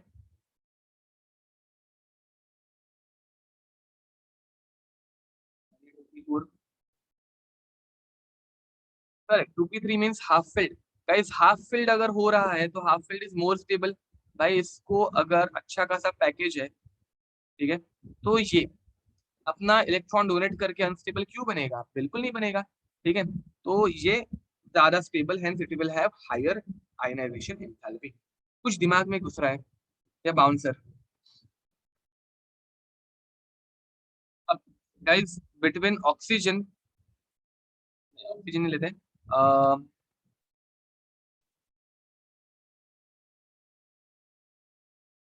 Fe+2 and Fe+3, which one will have higher ionization enthalpy? Which one will have higher ionization enthalpy? बताओ, which one will have higher ionization enthalpy? Fe+2 या Fe+3? Obviously guys Fe+3. देखो याद रखो, जितना ज्यादा पॉजिटिव चार्ज उतना वो कस के पकड़ के रखेगा एकदम tightly. Higher attraction, higher ionization enthalpy. Getting it और नॉट? यहाँ पे +3 रहने की वजह से पॉजिटिव चार्ज इलेक्ट्रॉन को एकदम टाइटली होल्ड करके है, एंड पॉजिटिव चार्ज ने इलेक्ट्रॉन को एकदम टाइटली होल्ड करके रखा है, जिसकी वजह से हम लोग उन्हें इजीली रिमूव नहीं कर पा रहे हैं. And that's why higher ionization enthalpy. कोई शक? n-2 and n-3. मुझे बताओ which one will have higher ionization enthalpy? Which one will have higher ionization enthalpy? जल्दी, which one will have higher ionization enthalpy? Very nice. Manas, Anuj, Rutuja correct answer है. तो guys प्रीति correct answer है. यहाँ पे देखो ये माइनस है सिर्फ, और ये -3 है. यहाँ पे सबसे ज्यादा रिपल्शन, रिपल्शन ज्यादा, इलेक्ट्रॉन इजिली निकल जाएगा. याद रखो, माइनस चार्ज की वजह से रिपल्शन बढ़ता है. जितना ज्यादा रिपल्शन उतने इजिली इलेक्ट्रॉन रिमूव होगा. तो यहाँ पे कम रिपल्शन, तो हम लोगों को यहाँ पे इलेक्ट्रॉन निकालने के लिए ज्यादा एनर्जी लगेगी. समझ में आ रहा है? यहाँ पे चाहिए तो एक्सप्लेनेशन लिख दो. High negative charge,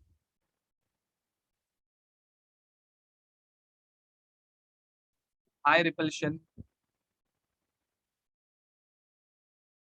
less ionisation energy.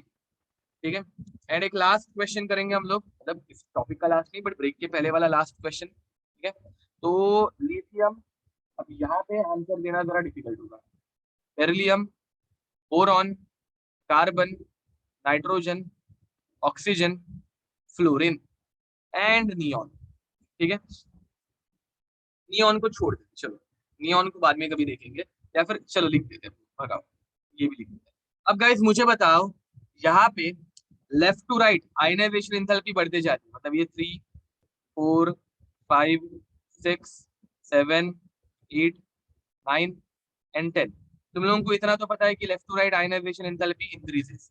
तो मुझे बताओ सबसे ज्यादा आयनाइजेशन एंथैल्पी किसकी रहनी चाहिए? Left to right ionisation enthalpy increases, ये मैंने तुम लोगों को लिख के दिया है. तो सबसे ज्यादा नियॉन की रहनी चाहिए, नोबल गैस की रहनी चाहिए. नोबल गैस में से इलेक्ट्रॉन निकालना तो भाई इम्पॉसिबल है. ठीक है, तो सबसे ज्यादा नियॉन की. ओके, सबसे ज्यादा आयनाइजेशन एंथैल्पी नियॉन की. सेकंड नंबर पे कौन आएगा बताओ? सेकंड नंबर पे कौन आएगा? सेकंड नंबर पे आएगा फ्लोरीन. Perfect, very nice. अब गाइस मुझे बताओ थर्ड नंबर पे कौन आएगा? अब तुम लोग मुझे बताओ थर्ड नंबर पे कौन आएगा? वेरी नाइस मानस, परफेक्ट. तो गाइस थर्ड नंबर पे आता है नाइट्रोजन. थर्ड नंबर पे कौन आता है? अर्पिता करेक्ट आंसर है, नाइट्रोजन. ऊपर देखो मैंने एग्जांपल लिख के दे दिया है. नाइट्रोजन और ऑक्सीजन में नाइट्रोजन की आयनाइजेशन एंथैल्पी ज्यादा रहती है, because it has half filled electronic configuration. कुछ दिमाग में घुस रहा है? अब गाइस मुझे बताओ फोर्थ नंबर पे कौन आएगा? तो नाइट्रोजन के बाद आएगा ऑक्सीजन. समझ में आ रहा है? नाइट्रोजन के बाद आएगा ऑक्सीजन, जैसे कि हो रहा है. अब उसके बाद कौन आएगा? उसके बाद आएगा कार्बन. कार्बन के बाद कौन आएगा? कार्बन के बाद कौन आएगा? ऋतुजा करेक्ट आंसर है, वेरी नाइस. दूसरा करेक्ट आंसर है, अर्पिता करेक्ट आंसर है. तो उसके बाद आएगा बेरिलियम, एंड बेरिलियम के बाद कौन आएगा? बोरॉन. एंड बेरिलियम क्यों आ रहा है पता है ना? ऊपर एग्जांपल लिया था, देख लो. स्टेबल इलेक्ट्रॉनिक कॉन्फ़िगरेशन, बेरिलियम के बाद आएगा लिथियम।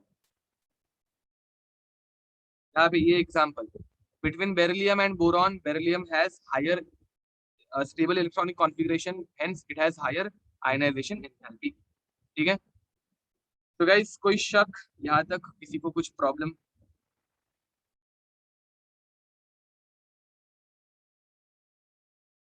यहाँ पे बेरिलियम बेरिलियम लिख दिया मैंने, एक बेरिलियम है और दूसरा बोरॉन है।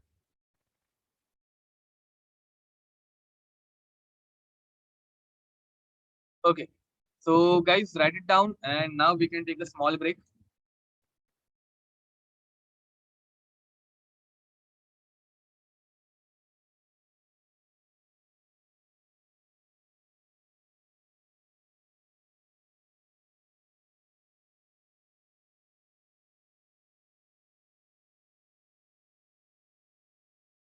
Uh, Guys, it's 8:55. By mistakenly, I have written 8:55.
Yes, guys. So break is over.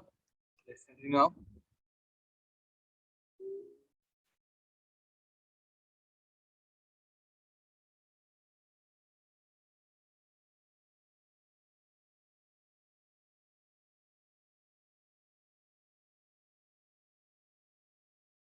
Question is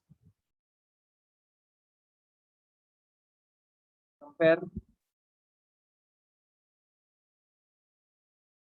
ionization energy 1 and ionization energy 2 of पहला तुम लोगों को दिया है नाइट्रोजन एंड ऑक्सीजन। ठीक है गाइस, तो पहले तुम लोगों को देखो ये ऐसे टाइप का क्वेश्चन कैसे सॉल्व करेंगे। नाइट्रोजन एंड ऑक्सीजन के बीच में आयनाइजेशन एंथैल्पी कंपेयर करने बोला है, तो आयनाइजेशन एंथैल्पी 1 अगर हम लोग कंपेयर करने गए तो कैसे होगा। पहले इनकी इलेक्ट्रॉनिक कॉन्फ़िगरेशन देख लो। इलेक्ट्रॉनिक कॉन्फ़िगरेशन इनकी क्या है, तो 1s2 2s2 p3। ये आयनाइजेशन एंथैल्पी 1 या फिर 2 अगर पूछा रहे, मतलब ऐसा कुछ आए क्वेश्चन, तो हमेशा इलेक्ट्रॉनिक कॉन्फ़िगरेशन एक बार देख लेना। 1s2 2s2 p4। तो मुझे बताओ which one is more stable, तो obviously nitrogen is more stable. तो आयनाइजेशन एंथैल्पी 1 अगर हम लोग कंपेयर करने गए तो नाइट्रोजन एंड ऑक्सीजन के केस में obviously nitrogen is more stable. ठीक है, तो नाइट्रोजन मोर स्टेबल होने की वजह से इसमें ज्यादा आयनाइजेशन एंथैल्पी लगेगी। गाइस, तुम लोगों ने इसमें से एक एक इलेक्ट्रॉन निकाल दिया, तुम लोगों ने इसमें से एक एक इलेक्ट्रॉन निकाल दिया। एक एक इलेक्ट्रॉन निकालने के बाद तुम लोगों को N प्लस और O प्लस मिलेगा, एंड ये आयनाइजेशन एंथैल्पी 1 हो गई।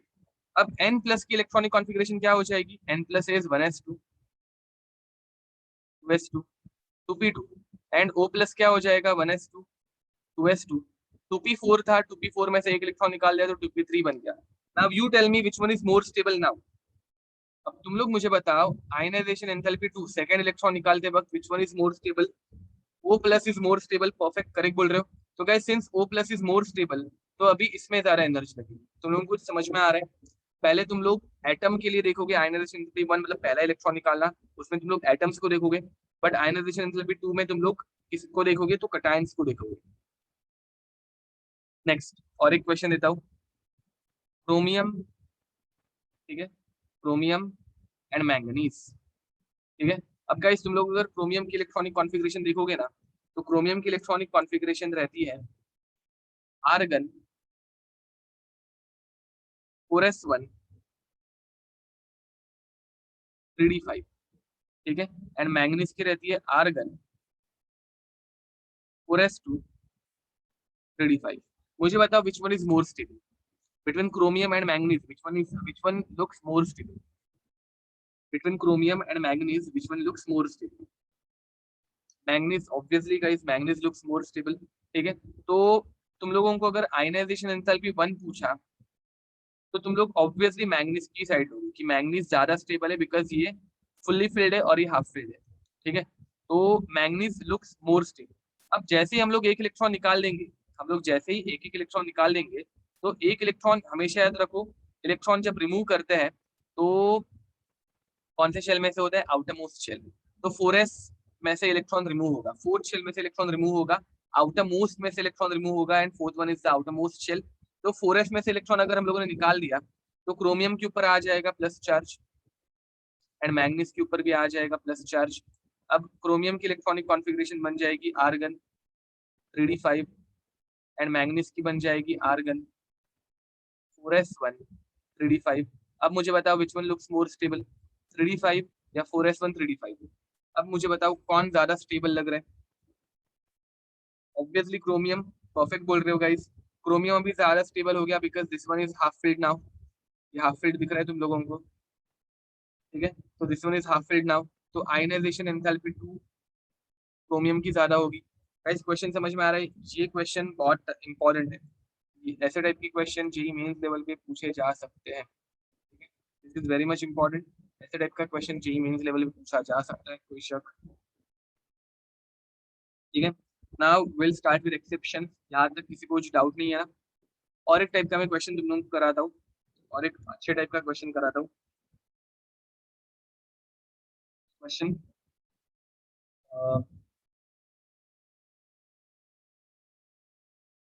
For metal M, for metal M Ionization enthalpy 1 is 150 kilojoule per mole. Ionization enthalpy number 2 is 250 kilojoule per mole. And ionization enthalpy number 3 is 600 kilojoule per mole. The number of valence electron, the number of valence electron in metal M is, ठीक है, बताओ metal M के अंदर कितने valence electron है, कैसे बताओगे, बताओ। देखो गाइस, अब मैं बताता हूँ ऐसे टाइप की क्वेश्चन कैसे सॉल्व करना है। ये पूरा लॉजिकल क्वेश्चन है। मुझे बताओ पहला इलेक्ट्रॉन निकालने के लिए कितनी एनर्जी लगी, 150। सेकंड इलेक्ट्रॉन निकालने के लिए कितनी एनर्जी लगी, 250। मुझे बताओ इन दोनों में एनर्जी बढ़ रही है, एनर्जी बढ़ के डबल हुई क्या, नहीं, एनर्जी बढ़ के डबल से थोड़ा कम हुई। अब सेकंड से थर्ड जाते वक्त गाइस मुझे बताओ एनर्जी कितनी हुई, वो डबल से भी ज्यादा हो गई। वो क्या हो गई, वो डबल से भी ज्यादा हो गई। अब इसका मतलब क्या है, देखो गाइस हम लोगों का एटम ऐसा कुछ था, इसका मतलब क्या होता है वो देख लो। हम लोगों का एटम ऐसे कुछ था, first shell and second shell. मैं अभी के लिए दो ही शेल बना रहा हूँ, ज्यादा कॉम्प्लिकेशन नहीं बढ़ा रहा हूँ, ठीक है। फर्स्ट शेल के अंदर दो इलेक्ट्रॉन थे, एक इलेक्ट्रॉन दूसरा इलेक्ट्रॉन। सेकंड शेल के अंदर भी दो ही इलेक्ट्रॉन है।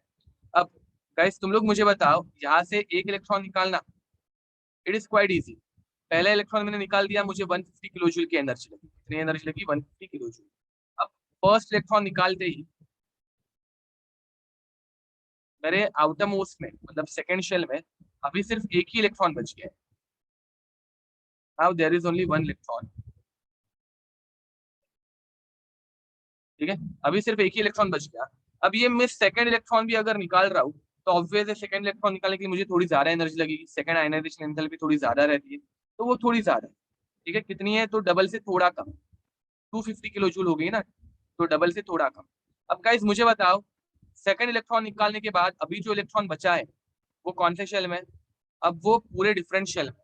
एंड मुझे बताओ ये 1s2 हो गया, ये स्टेबल है या नहीं है। गाइस मुझे बताओ जैसे ही हम लोगों ने दो इलेक्ट्रॉन निकाल दिए ये नए शेल में शिफ्ट हो गया, नए शेल में शिफ्ट होने के बाद ये स्टेबल भी बन गया। अब यहाँ पे एनर्जी जो लगेगी वो बहुत ज्यादा लगेगी, ट्रू और फॉल्स। यहाँ पे जो एनर्जी लगेगी वो बहुत ज्यादा एनर्जी लगेगी, मतलब ये डबल से ज्यादा लगेगी। मैं क्या बोल रहा हूँ समझ में आ रहा है, देखो आयनाइजेशन एंथैल्पी इंक्रीज हो रही है, आयनाइजेशन एंथैल्पी इंक्रीजेस। बट यहाँ पे हम लोग बोल सकते हैं ionization enthalpy increases drastically, drastically मतलब बहुत ज्यादा चेंज, ठीक है। एंड जब तुम लोगों को ये ऐसा ड्रास्टिक चेंज मिलेगा ना, डबल से भी ज्यादा या फिर ट्रिपल से भी ज्यादा, क्वाड्रपल हो रहा है, ऐसे बहुत बड़ा जब चेंज दिखता है तब हम लोग बोलेंगे कि भाई इधर शेल चेंज हो गया। तो इधर मतलब आयनाइजेशन एंथैल्पी 2 से 3 में जाते वक्त शेल चेंज हो रहा है, ठीक है।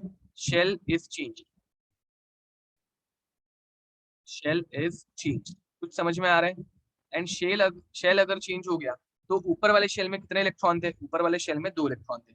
अरे कुछ समझा, तो इसका आंसर क्या आएगा, इसका आंसर क्या आएगा, इसका आंसर हो जाएगा कितने वैलेंस इलेक्ट्रॉन थे, तो दो वैलेंस इलेक्ट्रॉन थे। ये कुछ दिमाग में घुसा क्या, देखो।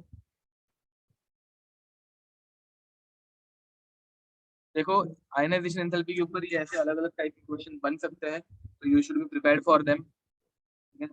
मैं जितना हो सके उतना मेरी तरफ से क्वेश्चन तो करके दूंगा ही तुम लोगों से।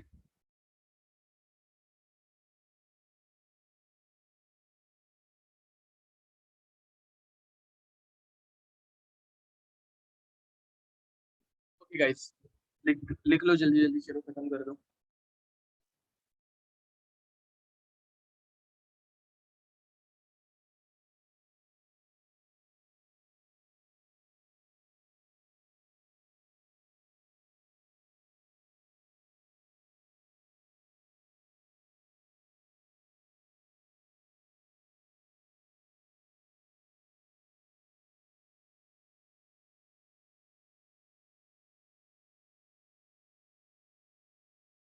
चलो हो गया, एक्सेप्शन स्टार्ट करें क्या।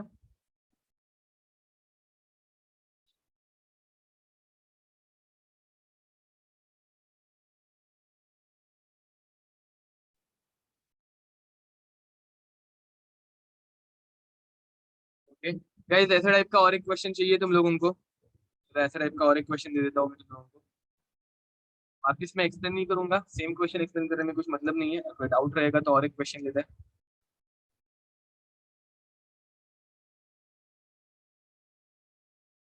LM has ionization enthalpy number 1 200 kilojoule per mole, ionization enthalpy number 2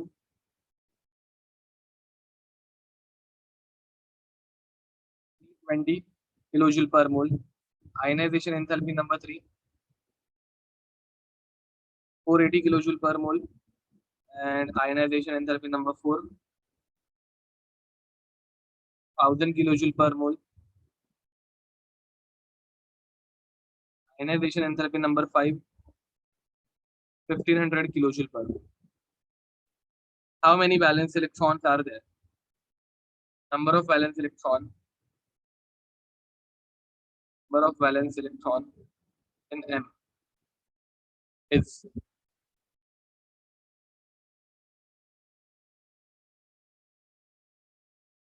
चलो बताओ कितने वैलेंस इलेक्ट्रॉन रहेंगे इसके अंदर?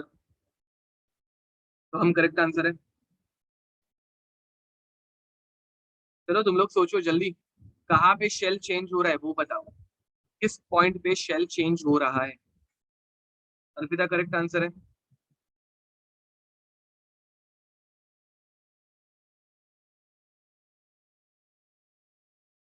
और- हम्म चलो गाइस तुम लोग सोचो कहाँ पे शेल चेंज हो सकता है, किस पॉइंट पे शेल चेंज हो रहा है?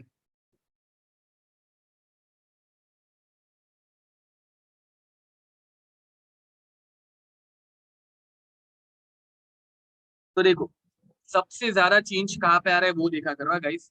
यहाँ पे मुझे बताओ, यहाँ पे ये वैल्यू डबल हुई क्या? नहीं, ये कितने से इंक्रीज हुई? ये 120 से increase हुई।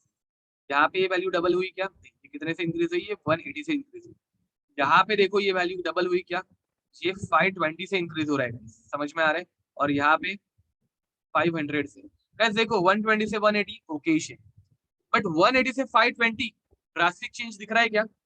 180 के बाद डायरेक्ट 520, ये ड्रास्टिक चेंज दिख रहा है क्या?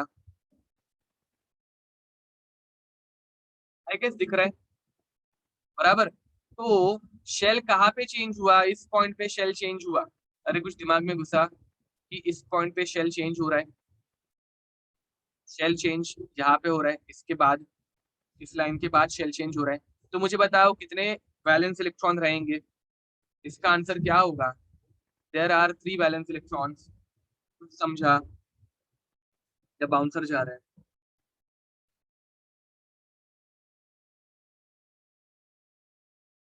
तुम लोगों को सिर्फ ड्रास्टिक चेंज समझ में आना चाहिए, ठीक है? 120 से 180 चलता है यार, उतना चेंज थोड़ा थोड़ा तो गैप बढ़ते जाएगा। बट 180 के बाद डायरेक्ट 520, बहुत बड़ा गैप बढ़ गया ना, इतना बड़ा गैप नहीं होना चाहिए, ठीक है? तो वैसे तुम लोगों को थोड़े ऐसा टाइप के क्वेश्चन जब सॉल्व करोगे तो और अच्छे से समझ में आ जाएगा। बट एक्सप्लेनेशन इतना ही है कि जब गैप एकदम से बढ़ जाए तो शेल चेंज हो रहा है, दैट्स इट। एंड उसके पहले वाले जो रहेंगे वो वैलेंस इलेक्ट्रॉन रहेंगे। ओके, तो आगे बढ़े अभी एक्सेप्शंस की तरफ। ठीक है गाइस, तुम लोगों को एटॉमिक रेडियस याद है ना? ट्रांजिशन कॉन्ट्रैक्शन, लैंथनॉइड कॉन्ट्रैक्शन, वो सब अभी यूज होने वाला है यहाँ पे, ठीक है? वो एक्सेप्शंस,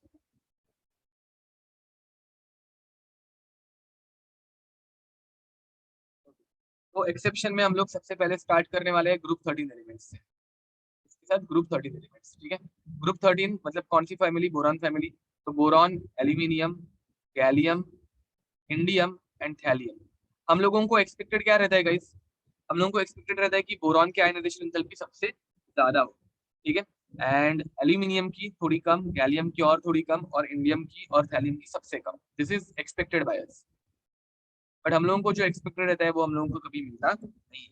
तो यहाँ पे तुम लोगों को ये ऑर्डर याद रखने के लिए डब्ल्यू याद रखना है। क्या याद रखना है? डब्ल्यू।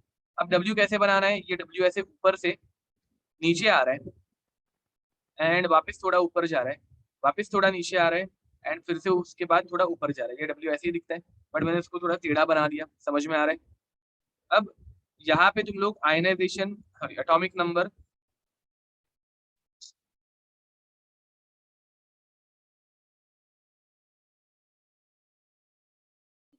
तो यहाँ पे तुम लोग atomic number versus ionization enthalpy plot कर रहे हो। सबसे ऊपर आता है बोरॉन, उसके बाद नीचे आता है एल्यूमिनियम, थोड़ा सा ऊपर चला जाता है गैलियम, फिर और नीचे आता है इंडियम, एंड वापस थोड़ा ऊपर चला जाता है थैलियम। ठीक है, हाईएस्ट वैल्यू बोरॉन की, but second number, second highest कौन है गाइस? सेकंड हाईएस्ट बन जाता है थैलियम। फिर थर्ड हाईएस्ट कौन है गाइस? गैलियम। उसके बाद एल्यूमिनियम, एंड सबसे कम कौन है? इंडियम। ठीक है, इसका रीजन मुझे कोई बताना चाहेगा? बोरॉन के बाद एल्यूमिनियम के बदले डायरेक्ट थैलियम आ रहा है, क्यों? फिर थैलियम के बाद gallium, aluminium, and then indium. बताओ, क्वेश्चन लिखते हैं। Why thallium has unexceptionally high ionisation enthalpy? बताओ। Very nice Rutuja, correct answer है, परफेक्ट, गुड। नेक्स्ट गाइस बताओ जल्दी, बाकी के लोग। सोहम, करेक्ट आंसर है, परफेक्ट। गाइस इसका रीजन है बिकॉज पुअर शील्डिंग ऑफ, इसका सिंपल रीजन है पुअर शील्डिंग ऑफ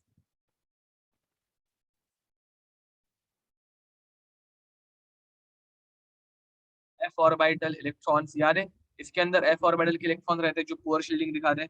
या फिर तुम लोग दूसरा रीजन दे सकते हो, लैंथेनॉइड कॉन्ट्रैक्शन।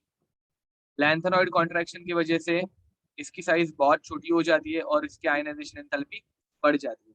बस तुम लोगों को यही रीजन ठोक के आने हैं, नथिंग एल्स। याद रखो, मैंने जो lanthanoid contraction, poor shielding effect, inert pair effect, inert pair effect अभी तक हम लोगों ने पढ़ा नहीं है, जो हम लोग बाद में पढ़ेंगे, सॉरी। तो ये सारी चीजें ही हम लोगों को हमेशा इनऑर्गेनिक केमिस्ट्री में आगे ढकेलनी रहती है। ठीक है, तो अब question number 2, why ionization enthalpy of gallium is higher than aluminium? बताओ, why ionization enthalpy of transition contraction? Very nice. यहाँ पे तुम लोग बोलोगे पुअर शील्डिंग, एक तुम लोग बोल सकते हो poor shielding effect of D orbital electron. ठीक है, या फिर तुम लोग बोलोगे ट्रांजिशन कॉन्ट्रैक्शन। परफेक्ट, ये हम लोगों ने लास्ट टाइम भी देखा था, इसमें अभी कुछ वापस एक्सप्लेन करने जैसा नहीं है guys, and don't make me explain it again by the way. ठीक है, बिकॉज ये हम लोगों ने पहले देखा है, तुम लोग लेक्चर रिवाइज करके आओ सिर्फ। ठीक है, क्लियर। अब उसके बाद आता है ग्रुप 14।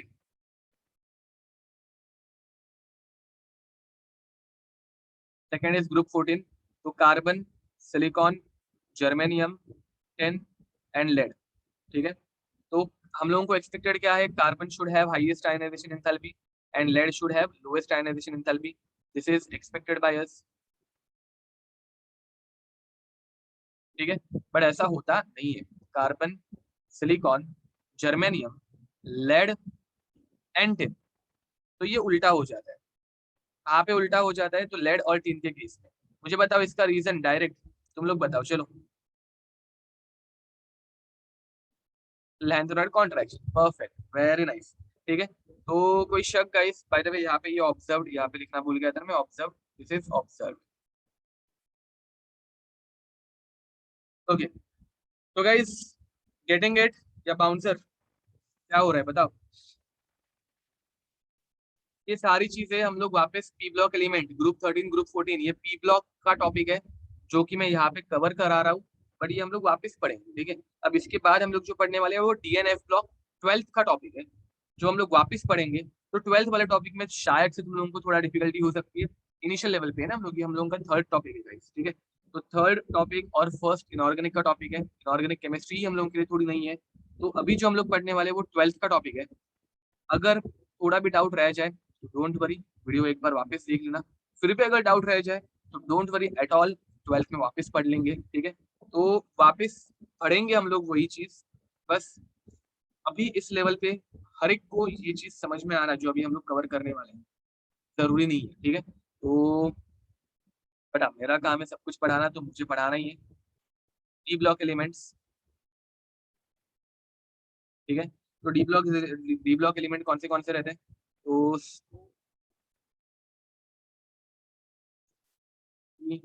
वाले काका मने पे पर सिंह। ठीक है, उसके बाद क्या आता है, तो यारी यारी जरा निभाना मौत तक कावटे राह में पड़े अगर। ठीक है, उसके बाद ला हफता वरना री समा से इराक में पिटवाऊंगा। करेक्ट, ये हम लोगों के डी ब्लॉक है, ये सबसे बड़ा दर्द है। ठीक है, इसमें ही हम लोगों को सबसे ज्यादा क्वेश्चन पूछे जा सकते हैं। यूजुअली एक आधा ही क्वेश्चन आता है, बट स्टिल इसमें सबसे ज्यादा एक्सेप्शन भी आ जाते हैं ना गाइस, तो ये एक्चुअल में बहुत बड़ा दर्द है, it is a pen.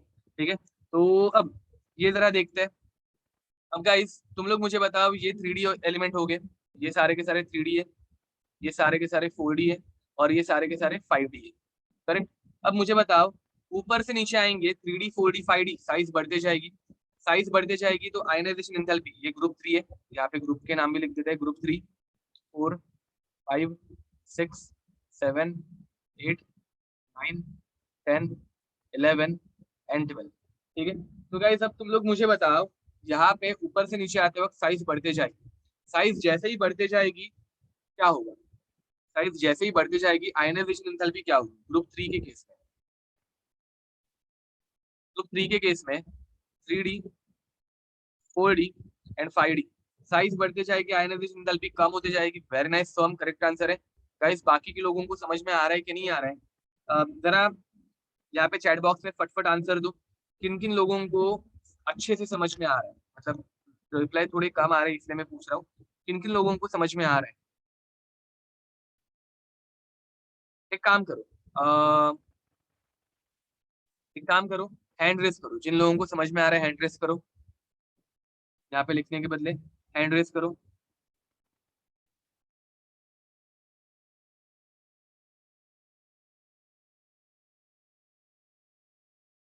Hands down मत करना, लोअर डाउन मत करना, जिन लोगों को समझ में आ रहा है हैंड रेस करो जल्दी।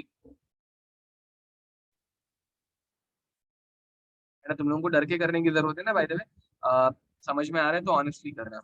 ओके, ठीक है, चलो तो अच्छा काउंट है।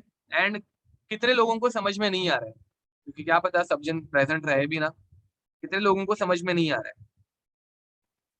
ओके, तो ये नंबर भी बहुत कम है एक्चुअली, तो प्रॉब्लम ये है कि बहुत लोग ध्यान नहीं दे रहे हैं। ओके ठीक है, चलो, तो मतलब जो टोटल काउंट था उतने हैंड रेस हुए ही नहीं, तो आई गेस बहुत सारे लोग ध्यान नहीं दे रहे। इट्स फाइन, चलो, तो मतलब बहुत लोगों को समझ में आ रहा है, इट्स गुड।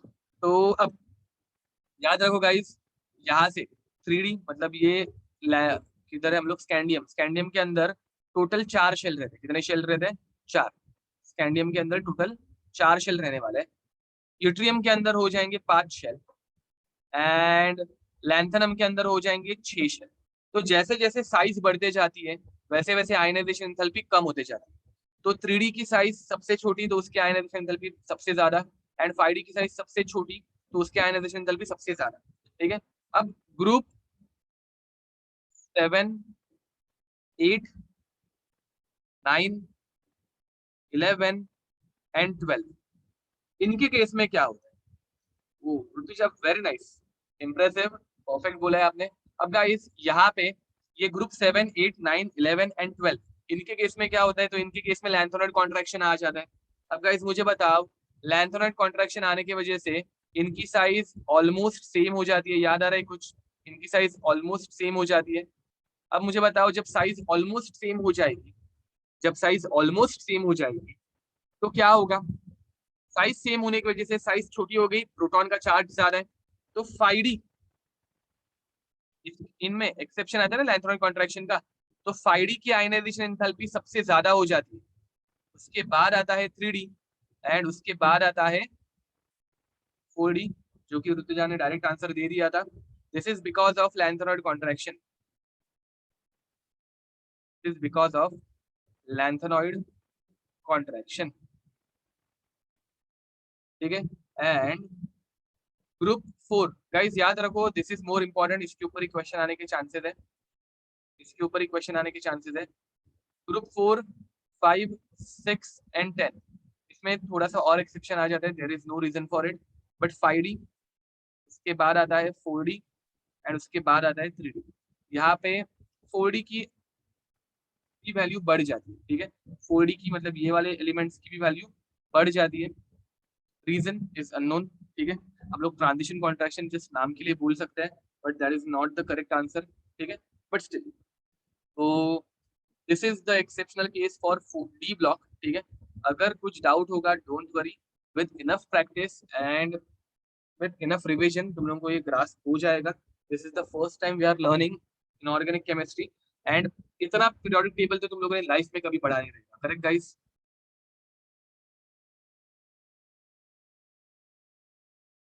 तो ऑब्वियस है, इतनी सारी चीजें एक साथ आएंगी तो थोड़ा प्रॉब्लम होगा, ठीक है। एंड ऐसा भी नहीं है कि हम लोग सिर्फ 11th देख रहे हैं, 12th के भी जितने भी टॉपिक कवर हो पाते हैं हम लोग वो भी कर रहे हैं। तो इसलिए अगर मैं तुम लोगों को सिर्फ 11th पढ़ा दूं ना, तो तुम लोगों को ये बहुत ईजी लगेगा, बट फिर एमसीक्यूज बन नहीं पाएंगे ना। तो अभी के लिए लिख के रखो, एमसीक्यू सॉल्व करते वक्त नोट्स बाजू में रखना, so that you can solve every MCQ, ठीक है। एंड स्टिल इतना पढ़ा के भी कुछ ना कुछ तो रहने ही वाले हैं, मतलब कुछ ना कुछ एमसीक्यूज तो हम लोगों के मिस होंगे ही, ठीक है। But still don't worry, 12th में जाके जब हम लोग डीएनए ब्लॉक करेंगे तब ये तुम लोगों को अपने आप क्लियर हो जाएगा, तब तक तुम लोगों की इनऑर्गेनिक केमिस्ट्री और अच्छी हो गई रहेगी, ठीक है। डीएनए ब्लॉक 12th का टॉपिक है, जो हम लोग 12th में करेंगे तब तुम लोगों को और बहुत अच्छे से समझ में आएगा।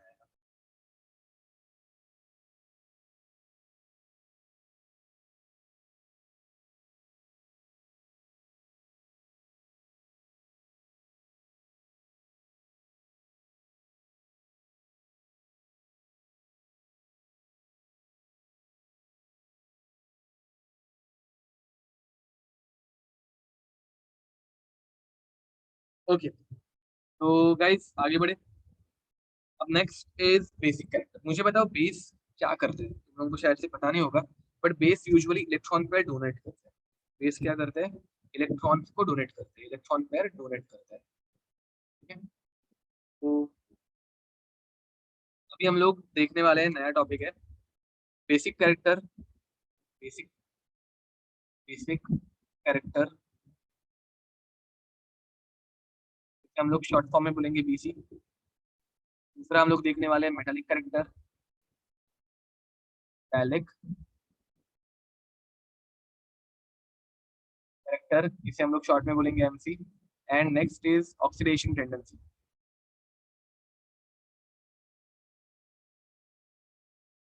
हम लोग बोलेंगे फोर्थ, ठीक है। तो गाइस बेसिक कैरेक्टर जो है वो क्या रहता है, तो बेस बेस क्या रहता है, पहले मैं तुम लोगों को बेस क्या रहता है वो बता देता हूँ।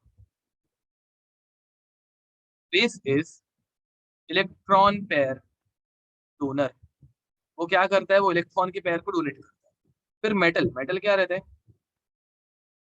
मेटल इलेक्ट्रॉन को लूज करता है, करेक्ट। मेटल इलेक्ट्रॉन को लूज करता है। एंड गाइस ऑक्सीडेशन क्या होता है, oxidation is loss of electron. दोनों में शब्द थोड़े से चेंज हो रहे हैं, वर्ड्स थोड़े से चेंज हो रहे हैं, बट आई गेस सारे सेंटेंस का मीनिंग सेम है, करेक्ट और wrong. Electron pair donor, electron lose करना and loss of electron. Wording थोड़ी सी डिफरेंट हो रही है, बट आई गेस मीनिंग सबका सेम है, राइट। तो मुझे बताओ basic character, metallic character and oxidation tendency हम लोग एक साथ पढ़ेंगे तो चलेगा क्या, हम लोग एक साथ पढ़ेंगे तो चलेगा क्या। अब मुझे बताओ इलेक्ट्रॉन लूज कब होंगे, इलेक्ट्रॉन्स लूज कब, मतलब सब में हर एक में इलेक्ट्रॉन लूज कर रहे हैं इन जनरल, अगर मैं बोलने जाऊँ तो बेस भी इलेक्ट्रॉन लूज करता है, मेटल भी इलेक्ट्रॉन लूज करता है, और ऑक्सीडेशन में भी इलेक्ट्रॉन का लूज ही होता है, ठीक है, लॉस ही होता है। तो अब मुझे बताओ यहाँ पे इलेक्ट्रॉन लूज कब होंगे, आयनाइजेशन एंथैल्पी जब बहुत हाई होगी तब, या आयनाइजेशन एंथैल्पी बहुत लो होगी तब। इलेक्ट्रॉन लूज कब होंगे, ionization enthalpy is very high तब, या ionization enthalpy is very low तब।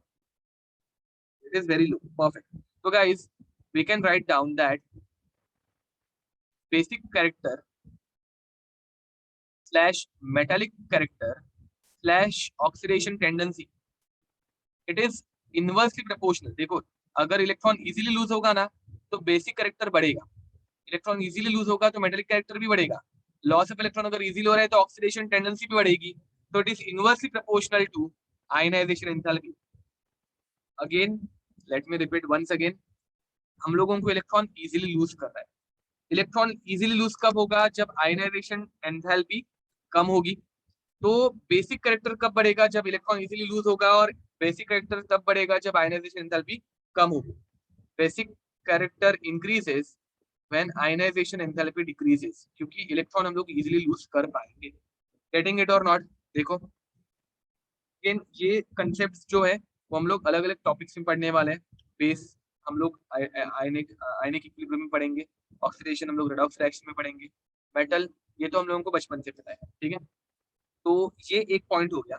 अब सिमिलरली सिमिलरली दूसरा point, acid, non metal and reduction, ठीक है। अब गाइस मुझे बताओ, एसिड क्या करेगा? इलेक्ट्रॉन पेयर, ये अगर इलेक्ट्रॉन पेयर डोनेट कर रहा है तो एसिड क्या करेगा? इलेक्ट्रॉन पेयर को एक्सेप्ट करेगा। अगर मेटल इलेक्ट्रॉन लूज करता है तो नॉन मेटल इलेक्ट्रॉन को गेन करेगा। अगर oxidation is loss of electron तो reduction is gain of electron, ठीक है। अब मुझे बताओ इलेक्ट्रॉन गेन कब होगा? जब आयनाइजेशन एंथैल्पी बहुत कम है, या आयनाइजेशन एंथैल्पी बहुत ज्यादा, इलेक्ट्रॉन को निकालना इम्पॉसिबल है। कब होगा बताओ? Acidic character, non metallic character and reduction tendency, ठीक है। ये बहुत ज्यादा है। It is directly proportional to ionization enthalpy. It is directly proportional to ionization enthalpy. I know तुम लोगों को डाउट्स है, तुम लोगों को बाउंसर जा रहा होगा, बट अगेन ये थोड़ा थोड़ा लिखना तो पड़ेगा। तुम लोग अगर एनसीईआरटी रीड करोगे तो ये सब इतना कुछ मेंशन नहीं है, but we have to do it, because आगे जाके चैप्टर्स में ये आएगा। तुम लोग अगर पहले से अपने कान पे डाल के रखोगे एटलीस्ट कि हाँ ये ऐसा कुछ तुम लोगों ने पहले पढ़ा है, then it will become easier for, ठीक है, नथिंग एल्स। ओके, तो याद रखना, अगर इलेक्ट्रॉन इजीली रिमूव हो रहा है, मतलब आयनाइजेशन एंथैल्पी अगर कम है, इलेक्ट्रॉन अगर इजीली रिमूव हो रहा है, तो बेसिक कैरेक्टर बढ़ेगा, मेटालिक कैरेक्टर बढ़ेगा एंड ऑक्सीडेशन टेंडेंसी बढ़ेगी। बट अगर आयनाइजेशन एंथैल्पी बहुत ज्यादा है तो इलेक्ट्रॉन इजीली रिमूव नहीं होगा, मतलब इलेक्ट्रॉन क्या होगा? एक्सेप्ट होगा। तो एसिडिक कैरेक्टर ज्यादा है, या फिर नॉन मेटालिक कैरेक्टर ज्यादा है, या फिर रिडक्शन टेंडेंसी ज्यादा है, ठीक है। तो ये लिख दो, कंप्लीट दिस, फिर हम लोग कुछ एग्जांपल्स लेंगे।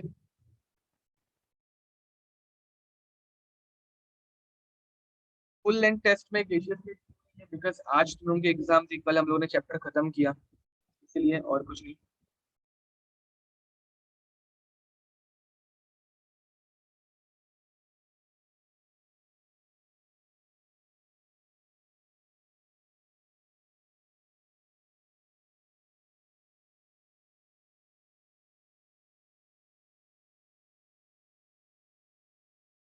How many questions will be asked in full length test? तो 25 questions for JEE Main, 45 question for NEET, and I guess 18 questions are there for advance, ठीक है। पेपर मैंने इजी सेट किया है, डोंट वरी। एडवांस का paper थोड़ा सा difficult रहेगा ही, ऑब्वियस है। एडवांस का पेपर भी अगर इजी सेट करेंगे तो क्या मतलब, बट बाकी मैंने मेंस लेवल का पेपर इजी सेट किया है।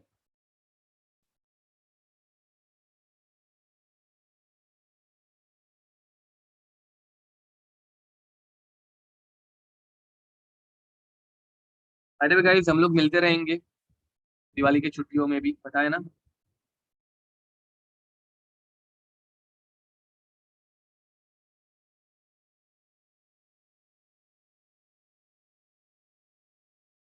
मतलब हमारे लेक्चर होंगे थोड़े बहुत, ज्यादा नहीं। When I am coming to Nashik, Nashik आऊंगा, डोंट वरी। बट कब वो अभी बता नहीं सकता, बिकॉज आइडिया नहीं है, अभी तक कुछ फिक्स नहीं हुआ है ना, इसलिए। मुंबई, यार मैं तो मुंबई में ही रहता हूँ, मुंबई आने में मुझे कितना टाइम लगेगा? मतलब सिर्फ बताओ किस ब्रांच में आ रहे हैं।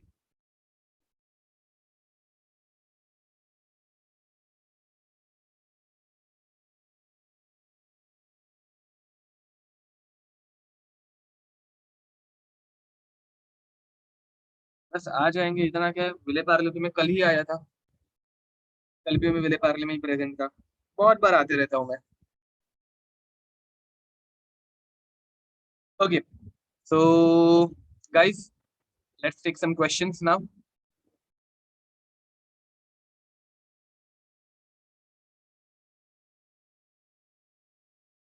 तो क्वेश्चन ही मैं तुम लोगों को डायरेक्ट ऐसे लिख रहा हूँ, बेसिक कैरेक्टर, बेसिक कैरेक्टर किसमें ज्यादा होगा, ठीक है।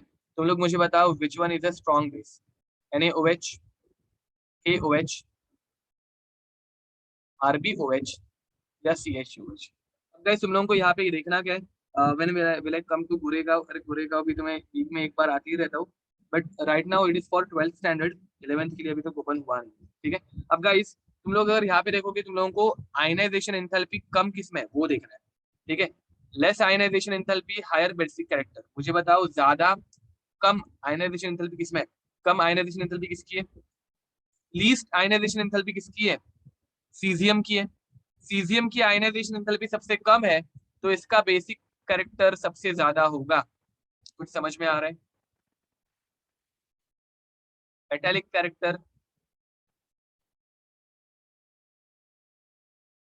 का इस मेटेलिक कैरेक्टर के केस में अगर तुम लोगों को पूछा जाए, for example beryllium, magnesium, calcium, strontium and barium, which one has highest metallic character, किसका होगा बताओ।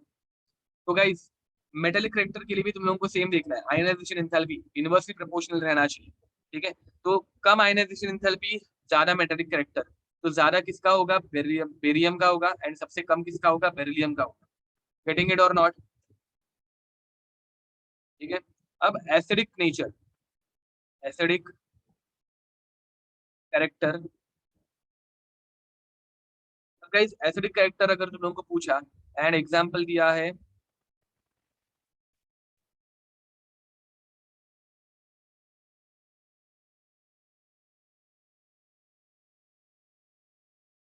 HOF, HOCl, HOBr and HOI, ठीक है। अब मुझे बताओ इसके केस में तुम लोग क्या बोलोगे, which one is most acidic, acidic character is directly proportional to ionization enthalpy, किसकी आयनाइजेशन एंथैल्पी सबसे ज्यादा होगी, फ्लोरीन, क्लोरीन, ब्रोमीन या आयोडीन, किसकी आयनाइजेशन एंथैल्पी सबसे ज्यादा, फ्लोरीन, क्लोरीन, ब्रोमीन या आयोडीन, फ्लोरीन, क्लोरीन, ब्रोमीन या आयोडीन, फ्लोरीन की आयनाइजेशन एंथैल्पी सबसे ज्यादा, वेरी नाइस, करेक्ट बोल रहे हो गाइस, फ्लोरीन की आयनाइजेशन एंथैल्पी सबसे ज्यादा, and ionization enthalpy is directly proportional to acidic character. तो तुम लोगों को आंसर मिल गया। अरे कुछ दिमाग में घुसा, अगर नहीं घुसा होगा तो नॉन मेटेलिक कैरेक्टर देख लो, non metallic character, F2, Cl2, Br2 and I2। अब मुझे बताओ which one has highest ionization enthalpy, fluorine has highest ionization enthalpy, तो फ्लोरीन की आयनाइजेशन एंथैल्पी सबसे ज्यादा रहने की वजह से fluorine is most non metallic. And बस गाइस इतना ही है इसके अंदर। अगेन आई नो, इधर इस पेज पे अभी तुम लोगों को जो कुछ भी दिख रहा है वो पार्ट तुम लोगों को थोड़ा डिफिकल्ट लगा होगा, everything is out of 11th syllabus, ठीक है। ये 11th के या फिर पीरियोडिक टेबल के सिलेबस के बाहर का ही, पीरियोडिक टेबल में जो है वो इसके कंपैरिजन में बहुत इजी रहता है, बट क्वेश्चन क्या कर सकते हैं हम लोग, मिक्स करके आते हैं ना, इसलिए हम लोगों को सब कुछ पढ़ना है। तो ये लास्ट वाला पार्ट थोड़ा सा डिफिकल्ट जा सकता है, but still with enough practice हम लोग बार बार ये रिवाइज करते रहेंगे, तुम लोगों को पता चल जाएगा कि हम लोग बार बार यही सेम सेम चीजें इनऑर्गेनिक केमिस्ट्री में पढ़ते रहने वाले हैं। तो एक पॉइंट के बाद तुम लोगों को ये अपने आप ग्रास्प होना स्टार्ट हो जाएगा, ठीक है। And guys for now we'll stop over here. Till then, see you next time. Bye bye and God bless you. Okay. And happy Diwali all of you. ठीक है, चैप्टर के लिए खत्म होने के लिए और एक लेक्चर रिक्वायर्ड है, पूरा एक लेक्चर लगेगा, ठीक है। Happy Diwali guys, bye bye, bye everyone, bye bye.